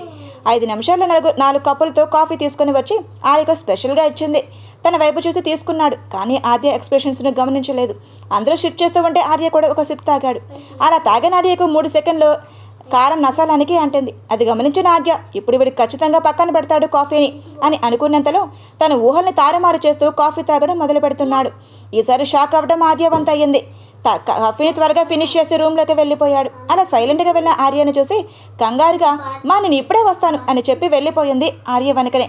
ఆద్య కూడా ఆర్య వెనకనే వెళ్ళింది. కారం కలిపిన కాఫీని తాగాడనుకున్నవాడు తాగేసరికి భయం మొదలై రూమ్లోకి వచ్చింది ఆద్య. కారం తట్టుకోలేక బెడ్ మీద కూలబడిన ఆర్యను చూసి ఆర్య అని దగ్గరగా వెళ్ళి అంది. బాగా కారంగా ఉందో అని తలదించుకొని బాధపడుతున్న ఆర్యను చూసి అడిగితే ఒకసారి తలను పైకి ఎత్తి చూశాడు తన వైపు. అలా చూసేసరికి కళ్ళు ఎర్రగా ఉండేసరికి ముఖం కూడా ఎర్రగా కందిపోయింది. అలా చూసేసరికి బాధగా అనిపించి కన్నీరు తన కళ్ళ నుండి వచ్చేసే ఆద్యకి.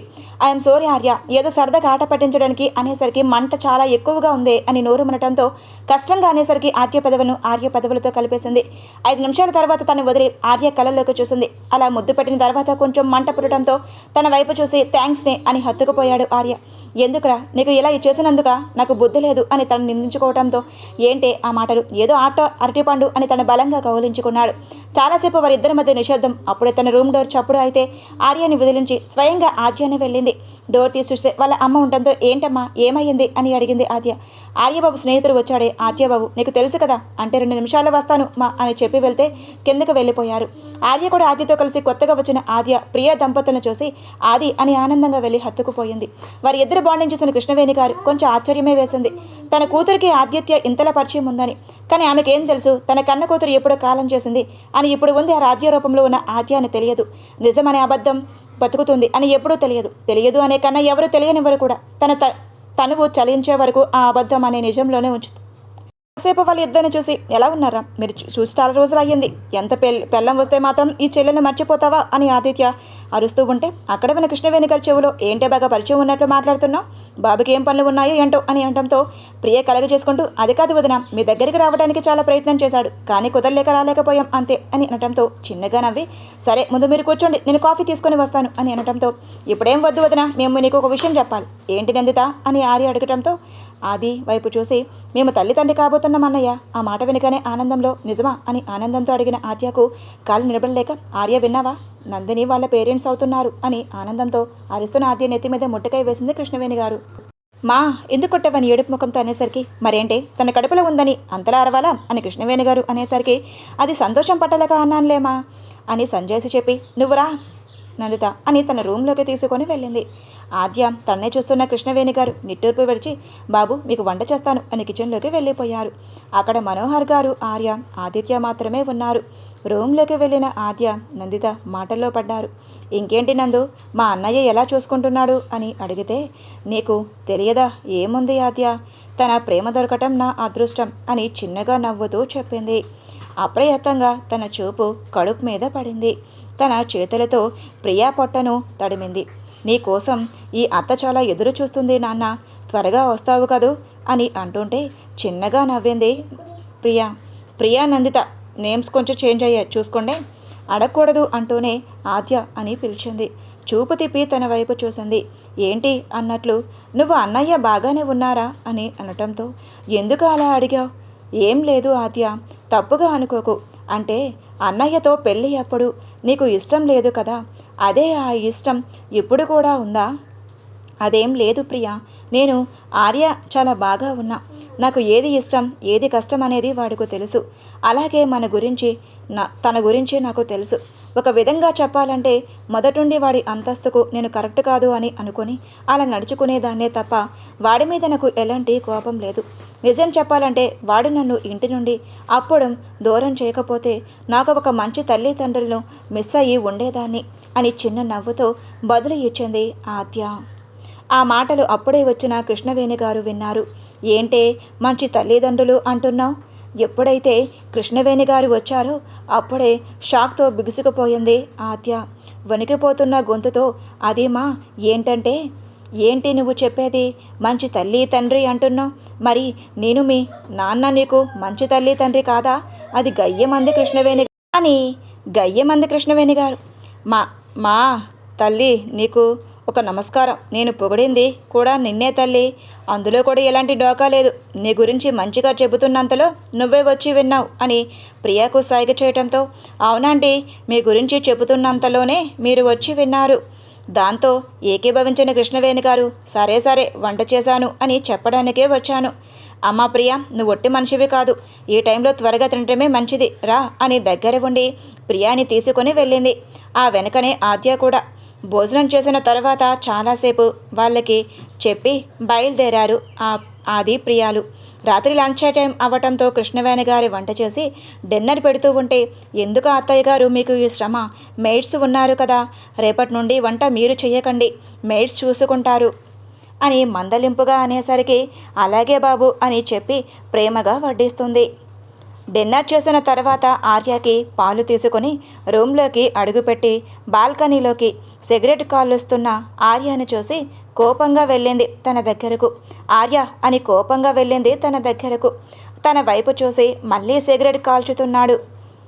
పిచ్చిగాని పట్టిందా? నేను కూడా ఇక్కడే కదా పడుకుంటున్నాను, అంతా కాల్చకుండా ఉండలేకపోతున్నావా అని సిగరెట్ తీసి పక్కకు విసిరేసింది. కోపంగా తన వైపు చూసి తన బెడ్ దగ్గరకు వెళ్ళిపోయాడు. అసహనంగా తన వెనకే వచ్చి ఇప్పుడు దేనికి ఎలక మాట్లాడలేదు, సరే ఇపాల్తాగానే మూతి దగ్గర పెడితే మూతిని తిప్పుకున్నాడు ఆర్య. పొగరు అని తనే మూతిని పెట్టి స్వయంగా తాగిచ్చింది. ఇప్పుడు పడుకోరా అని విసిరేసినట్లు తనని తోస్తే బెడ్ మీద పడినవాడు తనతో పాటు ఆద్యను కూడా లాగేశాడు. దెబ్బకి చేతిలో ఉన్న పాల గ్లాస్ నేలకు జారిపడింది. ఆర్య కింద ఉంటే ఆద్య మీద ఉంది. గుటకలు మింగుతూ చూసి లేవబోతుంటే తనని స్లిప్ చేశాడు. రే ఏం చేస్తున్నావు? కరెక్ట్ కాదు, నాకు తెలిసి ఏది కరెక్ట్నో ఏది కరెక్ట్ కాదు అని బయట అంచుని లాగి తన మెడ మీద ముద్దులు పెడుతున్నాడు. గొంతులో తడి ఆరిపోయింది. ఏం చేస్తున్నావంతని విడిపించుకోవాలని కాలర్ మీద చేతులు వేసింది, కానీ విడిపించుకోలేకపోయింది. అప్రయత్నంగా చేతులు మెడ మీద వేసి వదులు అంటూనే తన దగ్గర తీసుకుంది. కానీ మా వాడు ఆగనంటూనే తన పెదవిని ఆర్య పెదవులతో మూసేసి వెనక నుండి హుక్స్ని విడదీశాడు. అదురుతున్న గుండెలతో గట్టిగా హత్తుకుంది. ఉండగానే ఆర్య కూడా తను వేసుకున్న బటన్ రిమూవ్ చేసి తన వైపు చూశాడు. వెంటనే తలని పక్కకు తిప్పుకుంది. తన పెదవి అంచున చిన్నగా సాగాయి ఆర్య అరనవ్వు. తన మెడ మీద ముద్దులు పెడుతూ హస్కీ టోన్తో నా జీవితంలో నిన్ను తప్ప ఏ ఆడదాన్ని తాకలేదు. నీ మీద పెత్తనం నా ఇష్టం. ఇలాంటి విషయాలు అసలు అడ్డు చెప్పకు. నువ్వు నాకు మాత్రమే సొంతం. అర్థమయ్యిందా? ఇప్పుడు ఎందుకు ఇంత వైల్డ్గా మారావు? ఏమయ్యింది? తన వీపు మీద గోళ్ళతో గిచ్చుతూనే అంది. ఎందుకో రేపు నీకు తెలుస్తుంది, కానీ ప్రస్తుతానికి ఇది మాత్రం ఆపకు అని తనలోకి ప్రవేశించి మైకంలోకి తీసుకొని వెళ్ళాడు. ఆ దాటికి చిన్నగా మూలిగింది ఆద్య. ఆ మూలుగురు ఇంకా ఆర్యను రెచ్చగొట్టింది. తన జుట్టుని గట్టిగా పట్టుకుంటూ తన హృదయానికి హత్తుకుంది. మెల్లగా నొప్పిగా ఉంది. ఎందుకు ఈ కోపం? తనను చూసి కారిన చెమట బిందువులు తన నుదుటి మీద పడితే నిన్ను చూస్తే అస్సలు నా వల్ల కాదు. అలాంటిది ఈరోజు నువ్వు చీరలో ఒక్కొక్క పోజ్లో పనులు చేస్తూ ఉంటే ఎలా ఆగుతానే? అందుకే ఉదయం నుండి ఈ వేడిని దాచుకున్నాను అంటూ తన చేతుల మీద ముద్దు పెడుతున్నాడు. నీకు రోజురోజుకి వైల్డ్నెస్ ఎక్కువ అవుతుంది ఆర్య, అర్థమవుతుందా?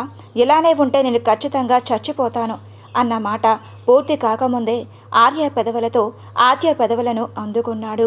ఈసారి చాలా కోపంతో పెడుతూ ఉంటే ఊపిరి ఆడటం లేదు ఆద్యకు.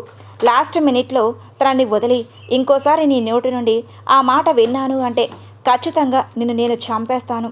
ఎందుకంటే ఈ ఆర్య ఉన్నంత వరకు ఖచ్చితంగా నువ్వు ఉండాలి. ఒకవేళ నేను పోయాను అనుకో, నిన్ను కూడా తీసుకొని వెళ్ళిపోతాను. అంతేకాని పిచ్చి పిచ్చి వేషాలు కానీ వేశావో నాలోని మోనెస్ట్ని నిద్ర లేపుతున్నట్లు అవుతావు, గుర్తించుకో అంటూ మళ్ళీ తనలో కలిసిపోయాడు ఆర్య. తెల్లవారి 6 గంటల ప్రాంతంలో నిద్రలేచిన ఆద్యకు తన గుండెల మీద నిద్రపోతున్న ఆర్యను చూసి చిన్నగా నవ్వింది. వీడు ఎప్పుడు నా మాట వినాలి, చూడటానికి మొరటోడులా కనిపిస్తాడేమో కానీ చిన్న పిల్లాడి వేషాలు అన్నీ. నేను నీకు రాజ్యాల పరిచయం అయినా కానీ నా మనసు ఎప్పుడు నీకు మాత్రమే సొంతం. నీకు దూరం అయినప్పుడు నేను బాధపడలేదు, ఎందుకంటే నీతో గడిపిన క్షణం చాలు అని మురిసిపోయాను. కానీ నీకే తెలియకుండా దాచిన ప్రేమ ఏమయ్యిందిరా అని పెదవుల మీద పెక్కించింది. నాకు తెలుసులేవే, ఇంకా ఇలానే ఉంటే సెకండ్ రౌండ్ స్టార్ట్ చేస్తాను అని కళ్ళు మూసుకొని మాట్లాడుతూ ఉన్న ఆర్యని చూసి నీకు మెలకువ వచ్చిందా? ఎప్పుడు? నాకు మంచి కాఫీ ఇచ్చావుగా అప్పుడే అని కళ్ళు తెరిచేసరికి బెడ్షీట్ కప్పుకొని వాష్రూమ్లోకి వెళ్ళిపోయింది. గంట తర్వాత ఇద్దరు ఆఫీస్ వర్క్ చేసుకొని న్యూ ప్రాజెక్ట్ గురించి మీటింగ్స్ ఏర్పాటు చేశారు. దానికి బయట నుండి కూడా రావడంతో చాలా డిగ్నిటెడ్గా ఎక్స్ప్లెయిన్ చేస్తుంది ఆద్య. అందులో ఒకడు వాడి టైం బాగాలేక ఆద్య అనే కళ్ళతో ఆస్వాదిస్తుంటే పక్కన కూర్చున్న ఆర్యకి అతని చూపు పడింది. కోపంతో బిగుసుకుపోయాడు ఆర్య. మీటింగ్ కంప్లీట్ అయ్యేసరికి ఆ ఎండీతో మేము 3 నెలల్లో మీ ప్రాజెక్ట్ కంప్లీట్ చేస్తాం అని మాట ఇచ్చింది ఆద్య. ఓకే అని వెళ్ళిపోయారు వారు. ఇందాక ఆద్యని స్కాన్ చేసిన తన ముందుకు వచ్చి ఆగాడు. అది చూసిన ఆద్య, చెప్పండి mister Anand, I love you అని డైరెక్ట్గా ప్రపోజ్ చేసే ఆ మాట విన్న ఆర్య కోపంతో ముందుకు వచ్చి అతని కాలర్ పట్టుకుంటే అది చూసి ఆశ్చర్యంలో నుంచి తేరుకొని ఆర్యని తన దగ్గరకు లాగి, sorry Anand, he is my husband, Arya and my first crush, my love also అని అంటుంది. సో వాట్ ఆద్య, ఈ కాలంలో పెళ్ళిళ్ళు పెటాకులు ఎంతమందికి అవ్వలేదు? మీ అందానికి ఎక్కడ ఉండాల్సిన వాళ్ళు కాదు, నాతో వస్తే మీకు స్వర్గానికి దారి చూపిస్తాను అని అనటమే ఆలస్యం. తన కాలి చెప్పు తీసుకొని ఫటాఫటామని వాయించేసింది. ఒక్కసారిగా షాక్ అవ్వటం అతని వంతయ్యింది. ఆర్య కూడా గుడ్లు అప్పగించి చూశాడు తనలో ఉన్న భద్రకాళి అవతారాన్ని చూసి. పెళ్ళామంటే ఏమనుకున్నావురా?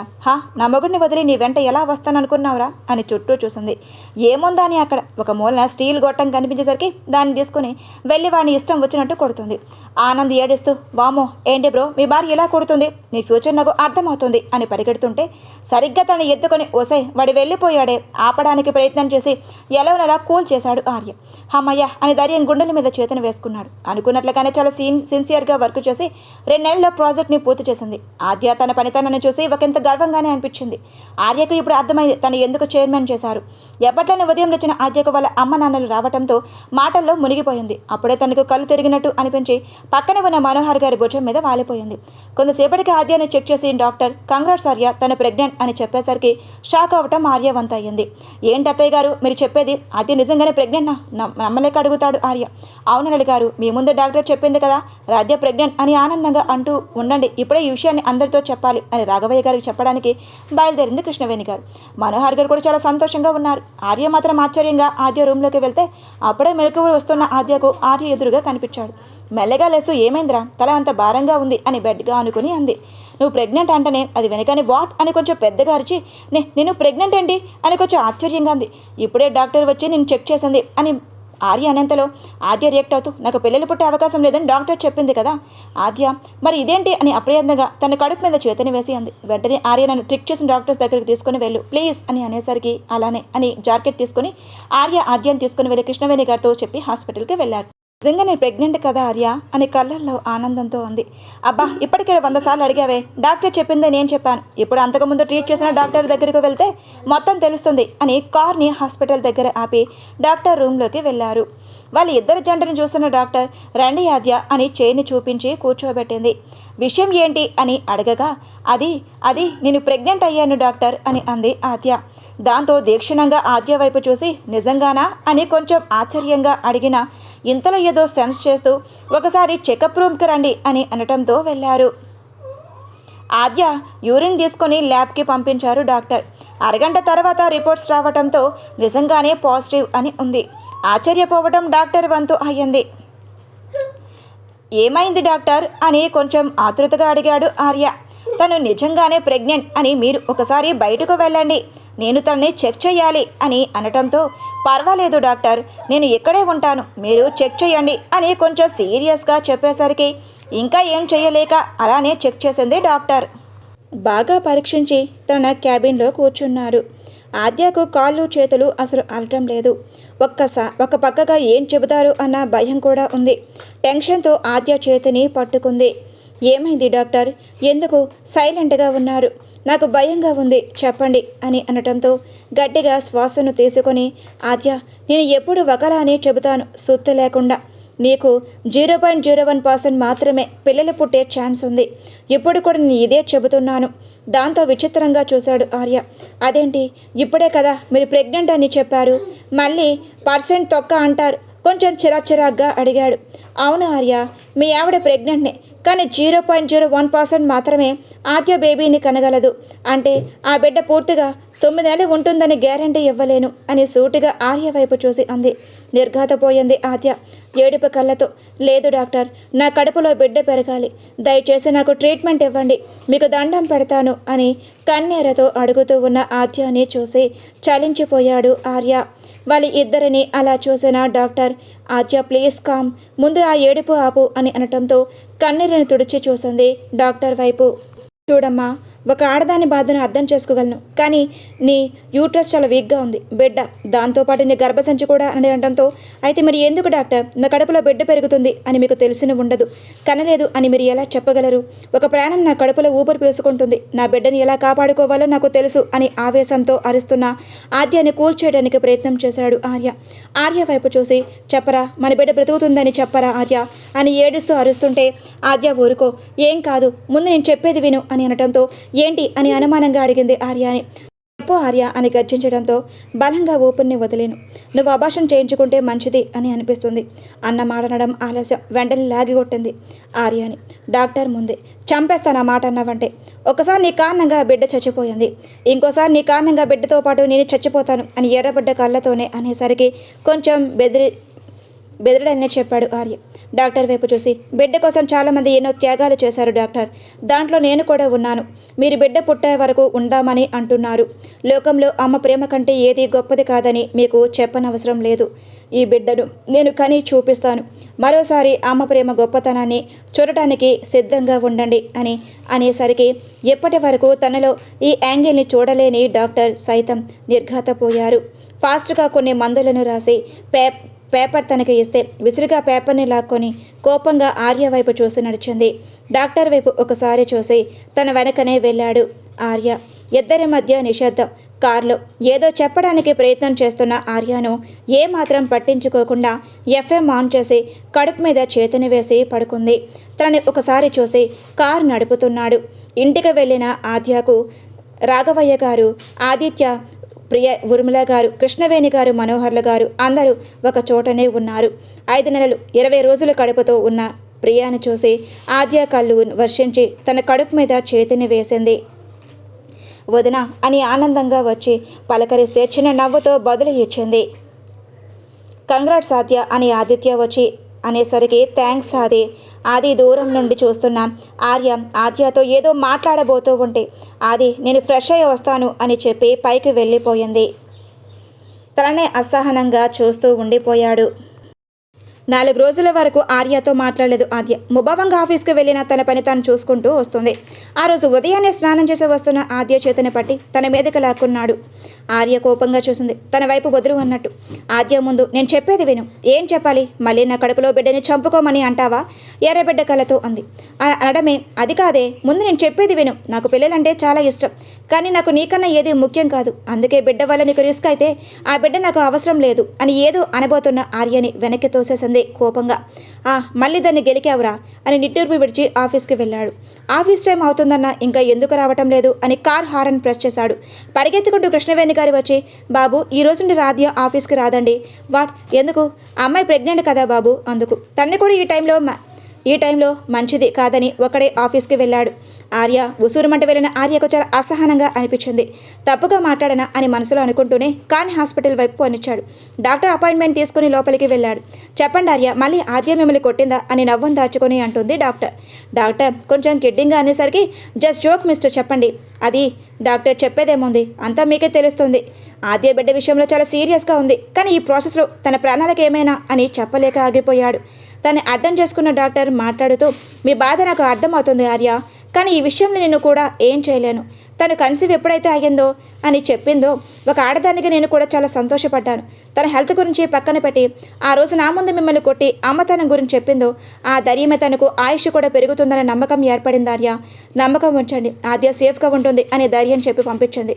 సాయంత్రం ఆఫీస్ నుండి ఇంటికి వచ్చిన ఆర్యకు హాల్లో నవ్వుతున్న ఆద్య కనిపించేసరికి తెలియకుండానే తన పెదవులు సాగాయి. ఎవరి వైపు చూసి నవ్విందని కొంచెం ఎందుకు వచ్చేసరికి అక్కడే మనోహర్ కృష్ణవేణి రాఘవయ్య గారు ఉండేసరికి లోపలికి వచ్చాడు. మనవడు తన దారిలో వచ్చాడని చాలా సంతోషం వేసింది రాఘవయ్య గారికి. ఆర్య వచ్చాడని కనీసం తన వైపు కూడా చూడకుండా కృష్ణవేణి గారి తెచ్చిన పల్లీలను తింటూ టీవీలో మునిగిపోయింది. రాక్షసి అని మనసులో అనుకుని పైకి వెళ్ళాడు. ఆ రోజు రాత్రి పడుకోవడానికి వచ్చిన ఆద్యను కాకా పెట్టడానికి చాలా ప్రయత్నం చేస్తున్నాడు ఆర్య. ఎక్కడ ఆద్య తగ్గేదే లేదని మౌనం విడలేదు. ఇలా కాదు అని ఒక్కసారిగా చుట్టూ చూసి కోపంగా డోర్ దగ్గరికి వెళ్ళి లాక్ చేసి సీరియస్గా తన దగ్గరికి వచ్చి తన కాళ్ళ మీద పడిపోయాడు ఆర్య. అలా పడతాడని ఊహించిన ఆద్యకు పెదవంచున నవ్వు చేరితే కష్టంగా నవ్వు నాపింది. కాళ్ళ మీద పడిన ఆర్యను లేపడానికి ప్రయత్నం చేస్తుంటే అసలు లేవనే లేదు. ఆర్య ముందు వదులు, ఎవరిని ఇలా పట్టుకుంటారా? నేను పట్టుకుంటాను కదే. మన బిడ్డ గురించి అలా మాట్లాడటం తప్పే, దానికి నేను సారీ చెబుతున్నానే. ఇంకోసారి అలా బంగారం నా బుజ్జి కదూ, నువ్వు క్షమిస్తున్నావని అంటేనే నేను లేస్తాను, లేకపోతే లేవను అని బ్రతిమలాడేసరికి ఇక తప్పక సరే క్షమించాను ముందలే అని కోపంగా ఉంది. ఆ మాట వినడమే ఆలస్యం. అమ్మయ్య ఫైనలీ క్షమించా అని పైకి లేచాడు. నీ పిచ్చి, అలా కాళ్ళ మీద పడడానికి సిగ్గులేదా? అసలు లేదు బంగారం. గీత గోవింద్ విజయ దేవరకొండలో గీత కాళ్ళ మీద పడ్డాడు. ఆఫ్టర్ మనమెంతా అవును చూస్తాగావని మాటల్లో పడ్డాడు. నెల గడిచే కొద్దీ ఆద్య పొట్ట కూడా పెరుగుతూ వస్తుంది. ఆద్యను కంటికి రెప్పలా చూసుకుంటూ ఆర్య మీద ప్రేమ పెరుగుతూ వస్తుంది ఆద్యకు. 6 నెలలు పూర్తయి 7 నెలల్లోకి అడుగుపెట్టింది ఆద్య. ఇక్కడ ప్రియాతో 9 నెలలు పూర్తయిన నొప్పులు రావటం లేదు. ఆదిత్య తనని హాస్పిటల్ తిప్పుతూనే ఉన్నాడు. ఒకరోజు ఆద్య బట్టలు చదువుతుంటే ఉన్నట్టుండి నొప్పులు స్టార్ట్ అయ్యాయి. అక్కడే వర్క్ చేసుకుంటున్న ఆర్యకు ఉన్నట్టుండి ఆద్య అరవటంతో తన దగ్గరకు వచ్చాడు. ఏమైంది నొప్పులు వస్తున్నాయి అనుకుంటూ చాలా పెయిన్ వస్తుంది. అదేంటి నీకు 7 నెలలే కదా అని విచిత్రంగా అడిగిన ఆర్యను చూస్తూ లాగే ఒకటి పీకింది. ఈ టైంలో కూడా ప్రశ్నలు ఏంట్రా? 7 నెలలు అయితే నన్ను తీసుకొని వెళ్ళవా అని అడిగేసరికి అయ్యో అనుకుంటూ తీసుకొని వెళ్ళాడు హాస్పిటల్కు. వాళ్ళు వెనుకొనే కుటుంబ సభ్యులు కూడా నొప్పులు వస్తున్నాయని ఆద్యను తీసుకొని వెళ్ళాడు ఆర్య హాస్పిటల్కి. అప్పటికే మొత్తం అంతా చెప్పిన డాక్టర్కు కొంచెం విచిత్రంగానే అనిపించింది. 7 నెలల్లో తనకి నొప్పులు రావటం ఏంటో అని డాక్టర్ గురించి ఆశ్చర్యంగానే అనిపించింది. కానీ బయటకు చెప్పలేదు. అప్పుడే కృష్ణవేణి గారికి చాలా భయం పట్టుకుంది. దేవుడా అని మనసులో ఎన్నో మొక్కుకుంది. నార్మల్ డెలివరీ కంగారుగా రాఘవయ్య గారి కొంచెం జాగ్రత్తలు చెబుతున్నారు కృష్ణవేణి గారికి. ఇంకా తల్లి ఓర్చుకో, రాధ్యకి ఏం కాదు అని అంటుంటే చిన్నప్పటి నుండి ఎలాంటి కష్టం లేకుండా పెరిగిన పిల్లండి, దానికి ఏం జరిగితే నేను తట్టుకోలేను, నొప్పులైనా సరే అని అంటున్నా. అంతలో ఐసీయూ నుండి అమ్మ అని అరుపు గట్టిగా హాస్పిటల్ మొత్తం వ్యాపించింది. వెంటనే కేరింతలు పడుతూ 12 మగబిడ్డకు జన్మనిచ్చింది ఆద్య. అప్పుడప్పుడే సడన్గా ఆదిత్య వాళ్ళ ఆవిడైన ప్రియకు పెయిన్స్ రావడం స్టార్ట్ అయ్యాయి. కంగారుగా లోపలికి వెళ్తున్న కృష్ణవేణి కుటుంబ సభ్యులు రావడం గమనించారు అని డాక్టర్ వచ్చి అడుగుతుంటే ఏమో తెలియదు, సడన్గా తనకు పెయిన్ స్టార్ట్ అయ్యాయి అని ఆదిత్య చెప్పడంతో ఓకే ఎమర్జెన్సీ వార్డెన్ డాక్టర్ పిలిచి చెప్పారు. ఇక్కడ ఆద్య మాత్రం కన్నీరుతో తన కొడుకును చూసి మురిసిపోతుంది. ప్రీ మెచ్యూర్ బేబీ అయినా నాతో ఎంతో ఆరోగ్యంగా ఎంతో అందంగా పుట్టిన తన కొడుకుని చూసి మురిసిపోయింది. రాధ్య కొడుకుని చూసిన ఆర్య కళలో ఆనందం అంతా ఇంత కాదు. ఆద్య హెల్త్ కూడా చాలా బాగుంది, కానీ ఇంకో బిడ్డ కనలేదు అని ముఖం మీద చెప్పేశారు. కనుక గర్భసంచి కూడా తీసేశారు. డాక్టర్ చెప్పడంతో ఒక బిడ్డ చాలు అనుకున్నారు ఆర్య ఆద్య. ఒక్కొక్కరు బిడ్డను చూస్తుంటే మురిసిపోయారు. కృష్ణవేణి గారు అయితే చాలా సంతోషపడ్డారు. దాని కూతురు ఒక బిడ్డ కంది అని రాఘవయ్య గారికి మునిమనాడు వచ్చాడని చాలా సంతోషంతో తన బుల్లి మీసాలు గర్వంగా తిప్పుతున్నారు. చాలా హ్యాపీగా ఉంది ఆద్య డాక్టర్ చెప్పారు. గర్వంగా తన బిడ్డ వైపు చూపించింది. డాక్టర్కి చిన్న నవ్వుతో ఒప్పుకుంటాను, నువ్వు పంతం పడితే దేనికైనా తెగిస్తావు. నీ కడుపులో పుట్టిన బిడ్డ చాలా అదృష్టవంతుడు. అలానే 2 నెలలకు ముందే వచ్చేశాడు. గట్టి పిండము ఆర్య, ఇక నుండి ఆదేశాలతో నీ బిడ్డ చేతులు కూడా తన్నులు తినలేమో చూసుకో అని అనగానే డాక్టర్ వైపు గుర్రుగా చూశాడు ఆర్య. అప్పుడే పక్కవాడి నుంచి ఇంకో అరుపు వినిపించేసరికి అనుమానంగా ఆర్య వైపు చూసింది. ఎక్కడ తెలిసిన గొంతు అని అంటూ దానికి ఆర్య బదిలిస్తూ, ఇంకెవరిది? మీ అన్న వాళ్ళ ఆవిడది, మా చెల్లెలిది. ఎవరో కాదు, ప్రియా. ఏంటి, తనకు పెయిన్స్ వస్తున్నాయా అని ఆశ్చర్యంగానే అంది. అవును అని కేర్లెస్గా సమాధానమిచ్చి అన్నాడు ఆర్యబాబు. కేర్ మని శబ్దాలు వచ్చాయి అక్కడ నుండి. ఎవరు పుట్టారో చూద్దామని వెళ్ళారు అటు సైడుకి. రాఘవయ్య గారు, కృష్ణవేణి, మనోహర్ గారు. ఆర్య మాత్రం ఇక్కడే ఉండిపోయాడు తన కొడుకుని చూస్తూ. ప్రియ పండంటి ఆడబిడ్డను జన్మనిచ్చింది.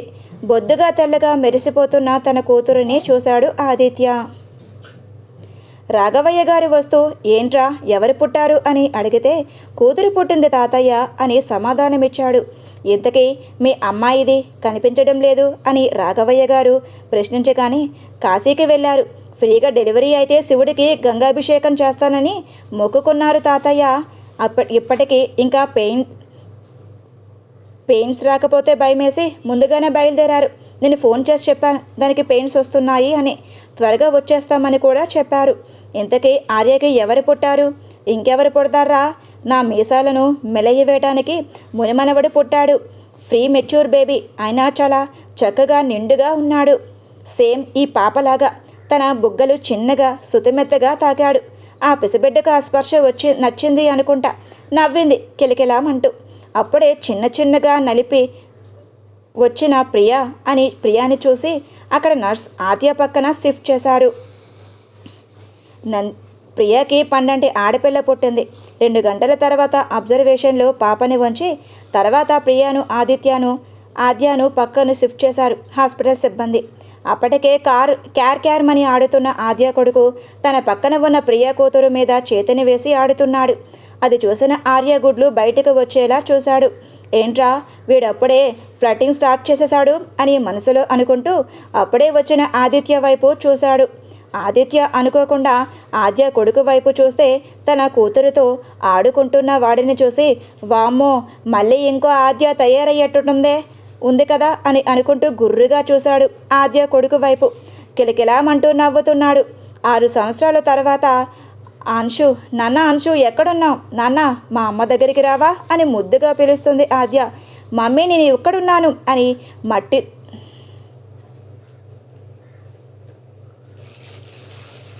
మట్టిలో నుండి అప్పుడే ఆడుకుంటూ వచ్చిన కొడుకును చూసి మురిసిపోయింది ఆద్య.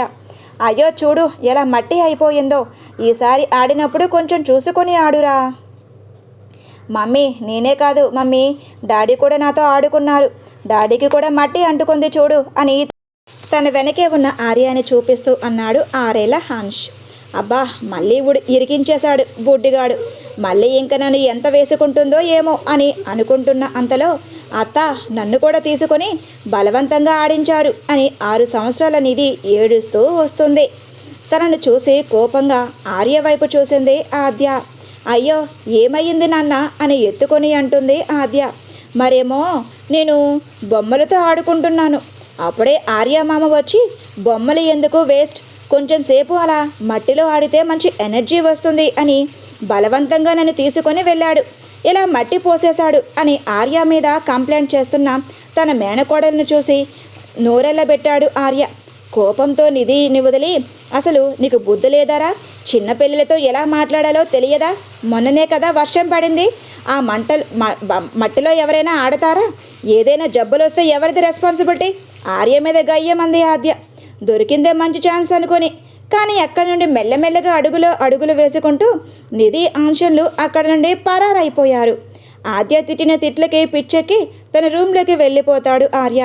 అప్పుడే స్నానం చేసి తను తుడుచుకుంటూ ఒక పని అయిపోయింది బాబు అని అనుకుంటూ పాట పాడుకుంటూ వస్తున్నాడు ఆంష్. వాడిని చూడగానే తిట్టిన తిట్లు గుర్తు చేసుకొని, రేయ్ బుడ్డాడా ఆగరా అని వస్తున్న తన నాన్నని చూసి, అమ్మో డాడీ అని అనుకుంటూ రూమ్ మొత్తం పరిగెత్తుకుంటున్నాడు. రేయ్ ఎందుకురా పారిపోతున్నావు? మీ మమ్మీ దగ్గర నన్ను ఇరికించి నువ్వు మాత్రం ఫ్రెష్ అయ్యి ఒక పని అయిపోయింది బాబు అని పాట పాడతావా?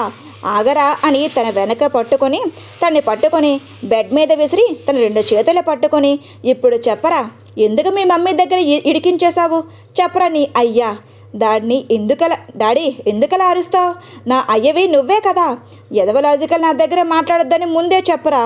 ఈ ఐడియా ఇచ్చింది ఎవరు అని తన కొడుకుని ప్రశ్నిస్తూ ఉంటే, కోపం తెచ్చుకోకండి డాడ్, మమ్మీ ముందు మీరు పిల్లే కదా, అందుకే నేను మిమ్మల్ని ఇరికించేశాను. ఒరేయ్, అయితే మాత్రం మీరు ఆడుకొని ఒళ్ళంతా మట్టి పూసుకొని వస్తే మాత్రం మీ మమ్మీ ముందు ఇరికించడానికి నేనే దొరికానా అని అరుస్తుంటే, అప్పుడే ఆద్య పెరుగన్నం తీసుకొని వచ్చింది ఆన్షు బాబుకి. అలా ఆన్షు మీద అరుస్తున్న ఆర్యను చూసి, ఆర్య అని కోపంగా అరిచింది ఆద్య. ఆర్య, నీ టైం బాగాలేనప్పుడు ఎందుకురా నీకు? ఆర్య, వాడిని ముందు వదులు అని కోపంగా అంది ఆద్య. వసే, వాడిని ఏదో అంటున్నా తనని ఆపుతూ చిన్నపిల్లల మీద చాడలు చెబుతున్నావా అని కోపంగా అంటూ వాడి ఐబ్రో నుండి కబోర్డు నుండి బట్టలు తీసి ఆన్షుకు వేస్తుంది. తన వైపు అసహనంగా చూసి నిధి దగ్గరికి వెళ్తాడు. అప్పుడే తన ఇంట్లో పనిచేస్తున్న రమణమ్మ తనకి బాత్ చేయించి బట్టలు వేయిస్తుంది. అప్పుడే తన దగ్గరికి వచ్చి, రమణమ్మ, నేను వేయిస్తాను, నువ్వు మిగిలిన పని చెయ్యటానికి వెళ్ళు అని గంభీరంగా చెప్పి సరికి చిన్నగా తల ఊపి అలానే అని అంది. అక్కడే ఉన్న తన కోడల్ని చూసి, రా బంగారం, నీకు నేను బట్టలు వేస్తాను అని లంగా జాకెట్ వేయటం మొదలుపెట్టాడు ఆర్య. సారీ మామో, నేను చిన్నగా చెప్పింది నిధి, దేనికిరా సారీ చెప్తున్నావు అని తను చూసి అంటుంటే, అతతో నేను ఇరికించాను కదా అందుకు అని ఏడుపు గొంతుతో అంది. దానికి ఏడుస్తారా? మీ అత్త అంటే నాకు చాలా ఇష్టం కదా, అందుకే అప్పుడప్పుడు తిడుతుంది, నేను తిట్టేసుకుంటాను అని అనగానే, నిజంగానా అని మెరుపు కళ్ళతో అంది నిధి. నిజంరా అని బట్టలు వేయటం పూర్తి చేసి తనకు ఉన్న టవల్ని తీసి నీట్గా దువ్వటం మొదలుపెట్టాడు ఆర్య. నీకు అత్త అంటే చాలా ఇష్టమా మాము అని అనటంతో, నీ అంత ఇష్టం అని 2 చేతులు వేసి నుదుటిన బొట్టు పెట్టాడు. మరి నేను అని చిన్నబుచ్చుకున్న ముఖంతో అంది. నువ్వు కూడా ఇష్టమే బంగారం అని ప్రేమగా ముద్దు పెట్టి, సరేరా లంచ్ చేద్దాం అని నిధిని తీసుకొని డైనింగ్ ఏరియా వైపు వెళ్ళాడు ఆర్య. అప్పుడే బాల్తో ఆడుకుంటూ వస్తున్న ఆన్షు కనిపించాడు. నిధికి ఆన్షుని తినేసావా అని ముద్దుగా అడిగింది నిధి. ఇప్పుడే అమ్మ పెట్టింది అని అనటంతో చిన్నగా తల ఊపి వాళ్ళ మామ వైపు చూసింది. రారా బంగారం, నీకు తినిపిస్తాను అని అనుకుంటూ అక్కడే ఉన్న కర్రీస్తో తనకి తినిపించడం మొదలుపెట్టాడు. కిచెన్లో నుంచి అప్పుడే వచ్చింది ఆద్య. బంగారం అని అనుకుంటూ నిధి దగ్గరకు వస్తే, అత్త అని అంది. ఏంట్రా అప్పుడే తనకి తినిపిస్తున్నావు? నేను వచ్చి తినిపించేదాన్ని కదా అని అంటూ డైనింగ్ ఏరియా దగ్గర కూర్చుంది ఆద్య. మామూ తినిపిస్తాడు కదా అత్త, ఏం పర్వాలేదులే అని ఆద్య పెట్టింది ఆర్య దగ్గరికి. వెంటనే గర్వంగా చూసి ఆ చూపుని తిప్పి నిధికి తినిపిస్తున్నాడు ఆర్య. కానీ అదేం పట్టించుకోలేని ఆర్య మాత్రం నిధిని చూస్తూ ఉండిపోయింది. కంగారుగా లేచి అక్కడ ఉన్న వాటర్ తాగించింది నిధికి. చూసుకొని తినిపించవచ్చు కదా బంగారం, స్లోగా తిను అని చిన్నగా తల మీద తట్టింది. తన ముఖంలో టెన్షన్ కొత్త వచ్చినట్లు కనిపిస్తుంది ఆర్యకు. తను ఎందుకలా అయిపోతుందో ఆర్యకి తెలుసు. వెంటనే తనకి తినిపించడం పూర్తి చేసి మూతని తుడిచేసరికి పరిగెత్తుకుంటూ అన్షు దగ్గరికి వెళ్ళింది ఆడుకోవడానికి నిధి. వాళ్ళు ఆడుకుంటున్నని గమనించిన ఆర్య అక్కడి నుంచి లేచి ఆద్య దగ్గర కూర్చున్నాడు. ఏమయ్యిందే, ఎందుకలా అయిపోతున్నావు? ఏం కాలేదు, జస్ట్ పొలమారింది అంతే. నాకు ఆన్షు ఎంతో నిధి కూడా అంతే. ముఖ్యంగా ఆర్య తనకేమైనా జరిగితే నేను తట్టుకోలేను. కామ్ డౌన్ అని మెల్లగా భుజం తట్టాడు ఆర్య. ఏం కాదు అని అంటుంటే కన్నీళ్ళు ఆపుకోలేక బెడ్రూమ్లోకి పరిగెత్తుకెళ్ళింది. అలా చూస్తూ ఉండిపోయాడు ఆర్య తనని.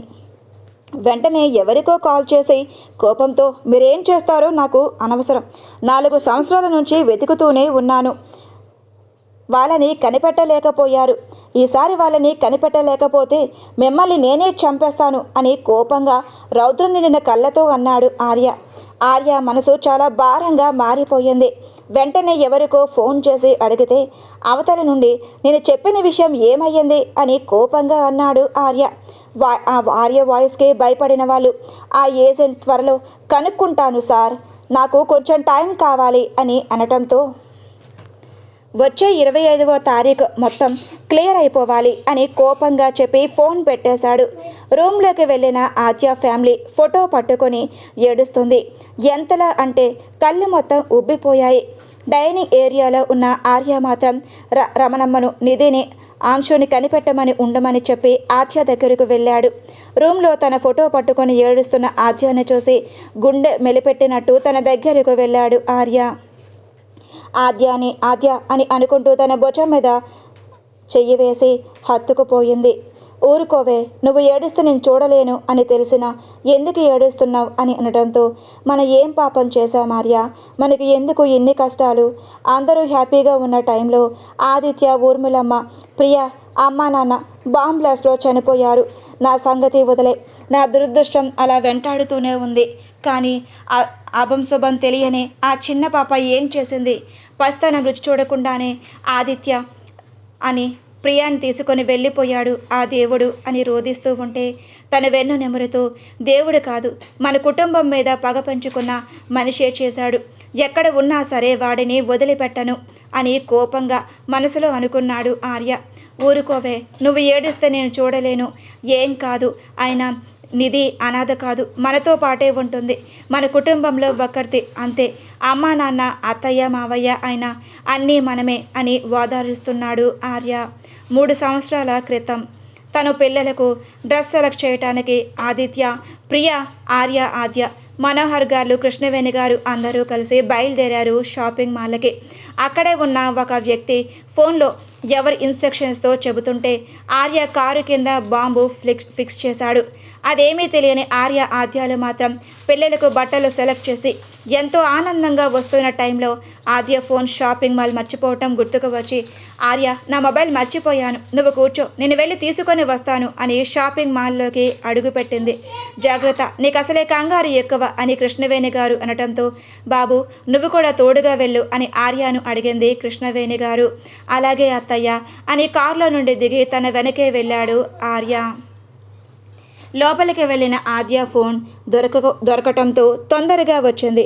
డార్లింగ్ అని ఎదురుపడిన ఆద్యాని చూసి, ఏంటార్య నువ్వు ఎక్కడికి వచ్చావు అని అడుగుతూ ఉంటే, నువ్వు ఎక్కడ తప్పిపోతావో మీ అమ్మే నన్ను నీకు తోడుగా వెళ్ళమంది అని చెప్పడంతో తన వైపు గుర్రిగా చూసి నడుచుకుంటూ వెళ్ళారు. అప్పుడే దబేల్మని బాంబు శబ్దం రావటంతో చుట్టుపక్కల ఉన్న వాళ్ళు సగం మంది చనిపోయారు.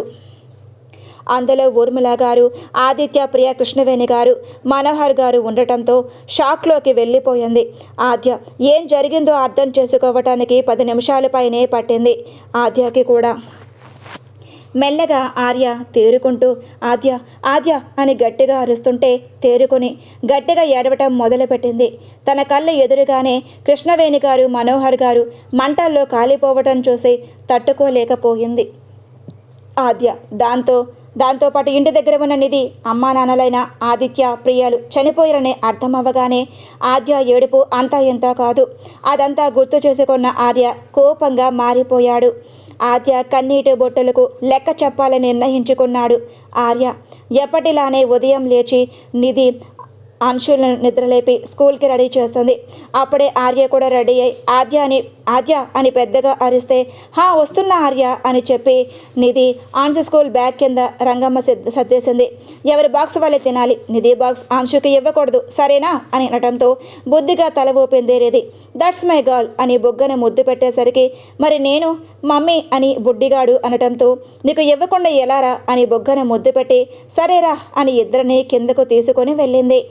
కిందకు వచ్చిన ఆద్యాని చూసి, ఏంటే లేట్ అవుతున్నా, ఇంకా పైన ఏం చేస్తున్నారు అని మందలింపుగా అంటుంటే తన వైపు సీరియస్గా చూసింది. దానికే భయపడిన ఆర్య, అదే ఇంతసేపైనా ఏం చేస్తున్నారు అని అనటంతో, వెళ్ళిని రెడీ చేస్తున్నాన్రా, కొంచెం టైం పడుతుంది కదా అని ఆర్యకు ఇచ్చి, జాగ్రత్త బంగారాలు అని ముద్దులు పెట్టి సాగనింపింది ఆద్య. అలా పెట్టి కార్ దగ్గరికి పంపించేసరికి నిధి ఆంచులను కారులో కూర్చోబెట్టి వెనక్కి తిరిగి వచ్చాడు ఆర్య. అలా వస్తున్న ఆద్య చూసి, ఏమయ్యింది, ఎందుకు మళ్ళీ వస్తున్నావా అని అడిగింది. చుట్టూ చూసి ఎవరు లేరని కన్ఫర్మ్ చేసుకుని తన పెదవులతో ఆర్య పెదవులను మూసేసరికి ఆశ్చర్యపోయింది ఆద్య. వెంటనే తనని వదిలి, సాయంత్రం త్వరగా వస్తానే, ప్లీజ్ చీర కట్టుకో అని మరోసారి బుగ్గన ముద్దు పెట్టి అక్కడ నుండి వెళ్ళిపోయాడు ఆర్య. చిన్నగా నవ్వుకుంది ఆద్య. అంశు నిధిని స్కూల్లో వదిలిపెట్టి తన ఫోన్లో ఉన్న అడ్రస్కు వైపు వెళ్ళమన్నాడు. అలా వెళ్ళేసరికి ఒక నిర్మానుష్యమైన ప్రాంతంలో మనిషి చప్పుడే లేకున్నా ఒక కొండ ప్రాంతంలో ఒకప్పటి ఆర్య ఫ్రెండ్ అయిన రాకేష్ నేరుగా రాకేష్ ఉన్న కొండ ప్రాంతం దగ్గర కారు ఆగితే ఎర్రబడ్డ కళ్ళతో చేతిలో గన్ను పట్టుకొని వచ్చాడు ఆర్య. అలా చూసిన రాకేష్కు చాలా భయం వేసింది. కోపంగా వచ్చిన ఆర్య రాకేష్ గుండెల మీద కాళ్ళతో తన్నాడు. అలా తన్నేసరికి వెనక్కి పడ్డాడు. ఎరా, నా వాళ్ళని చంపుతావా అని కోపంగా అరుస్తూ ఉంటే అప్పటికే ఒంటి నిండా గాయాలతో ఉన్న రాకేష్ మాట్లాడుతూ, వదిలేరా నన్ను ప్లీజ్, నీకు దండం పెడతాను, దండం పెట్టడానికి కూడా నాకు ఓపిక లేదు అని అంటూ తనని చూసి, ఆద్య అంటే నా ప్రాణంరా, అలాంటి తన కళ్ళల్లో 3 సంవత్సరాల నుండి కన్నీరును చూస్తూనే ఉన్నాను, అలాంటిది నేను ఎలా వదిలేస్తాను అనుకున్నావురా అని తన కాళ్ళ మీద గన్తో షూట్ చేశాడు. అమ్మ అన్న అరుపు డ్రైవర్కు సైతం వణుకు పుట్టించింది. ఉక్రోషంతో రాకేష్ అరుస్తూ, పెళ్ళంచాటు మొగుడులా ఉన్నా నీకు ఎందుకురా అంత పౌరుషం? కూల్గా రియాక్ట్ అవుతూ, నేను పెళ్ళం చాటు మొగుడినేరా, ఎందుకంటే నా ఆద్యాన్ని ఎంతలా హింస పెట్టానో నాకే తెలుసు.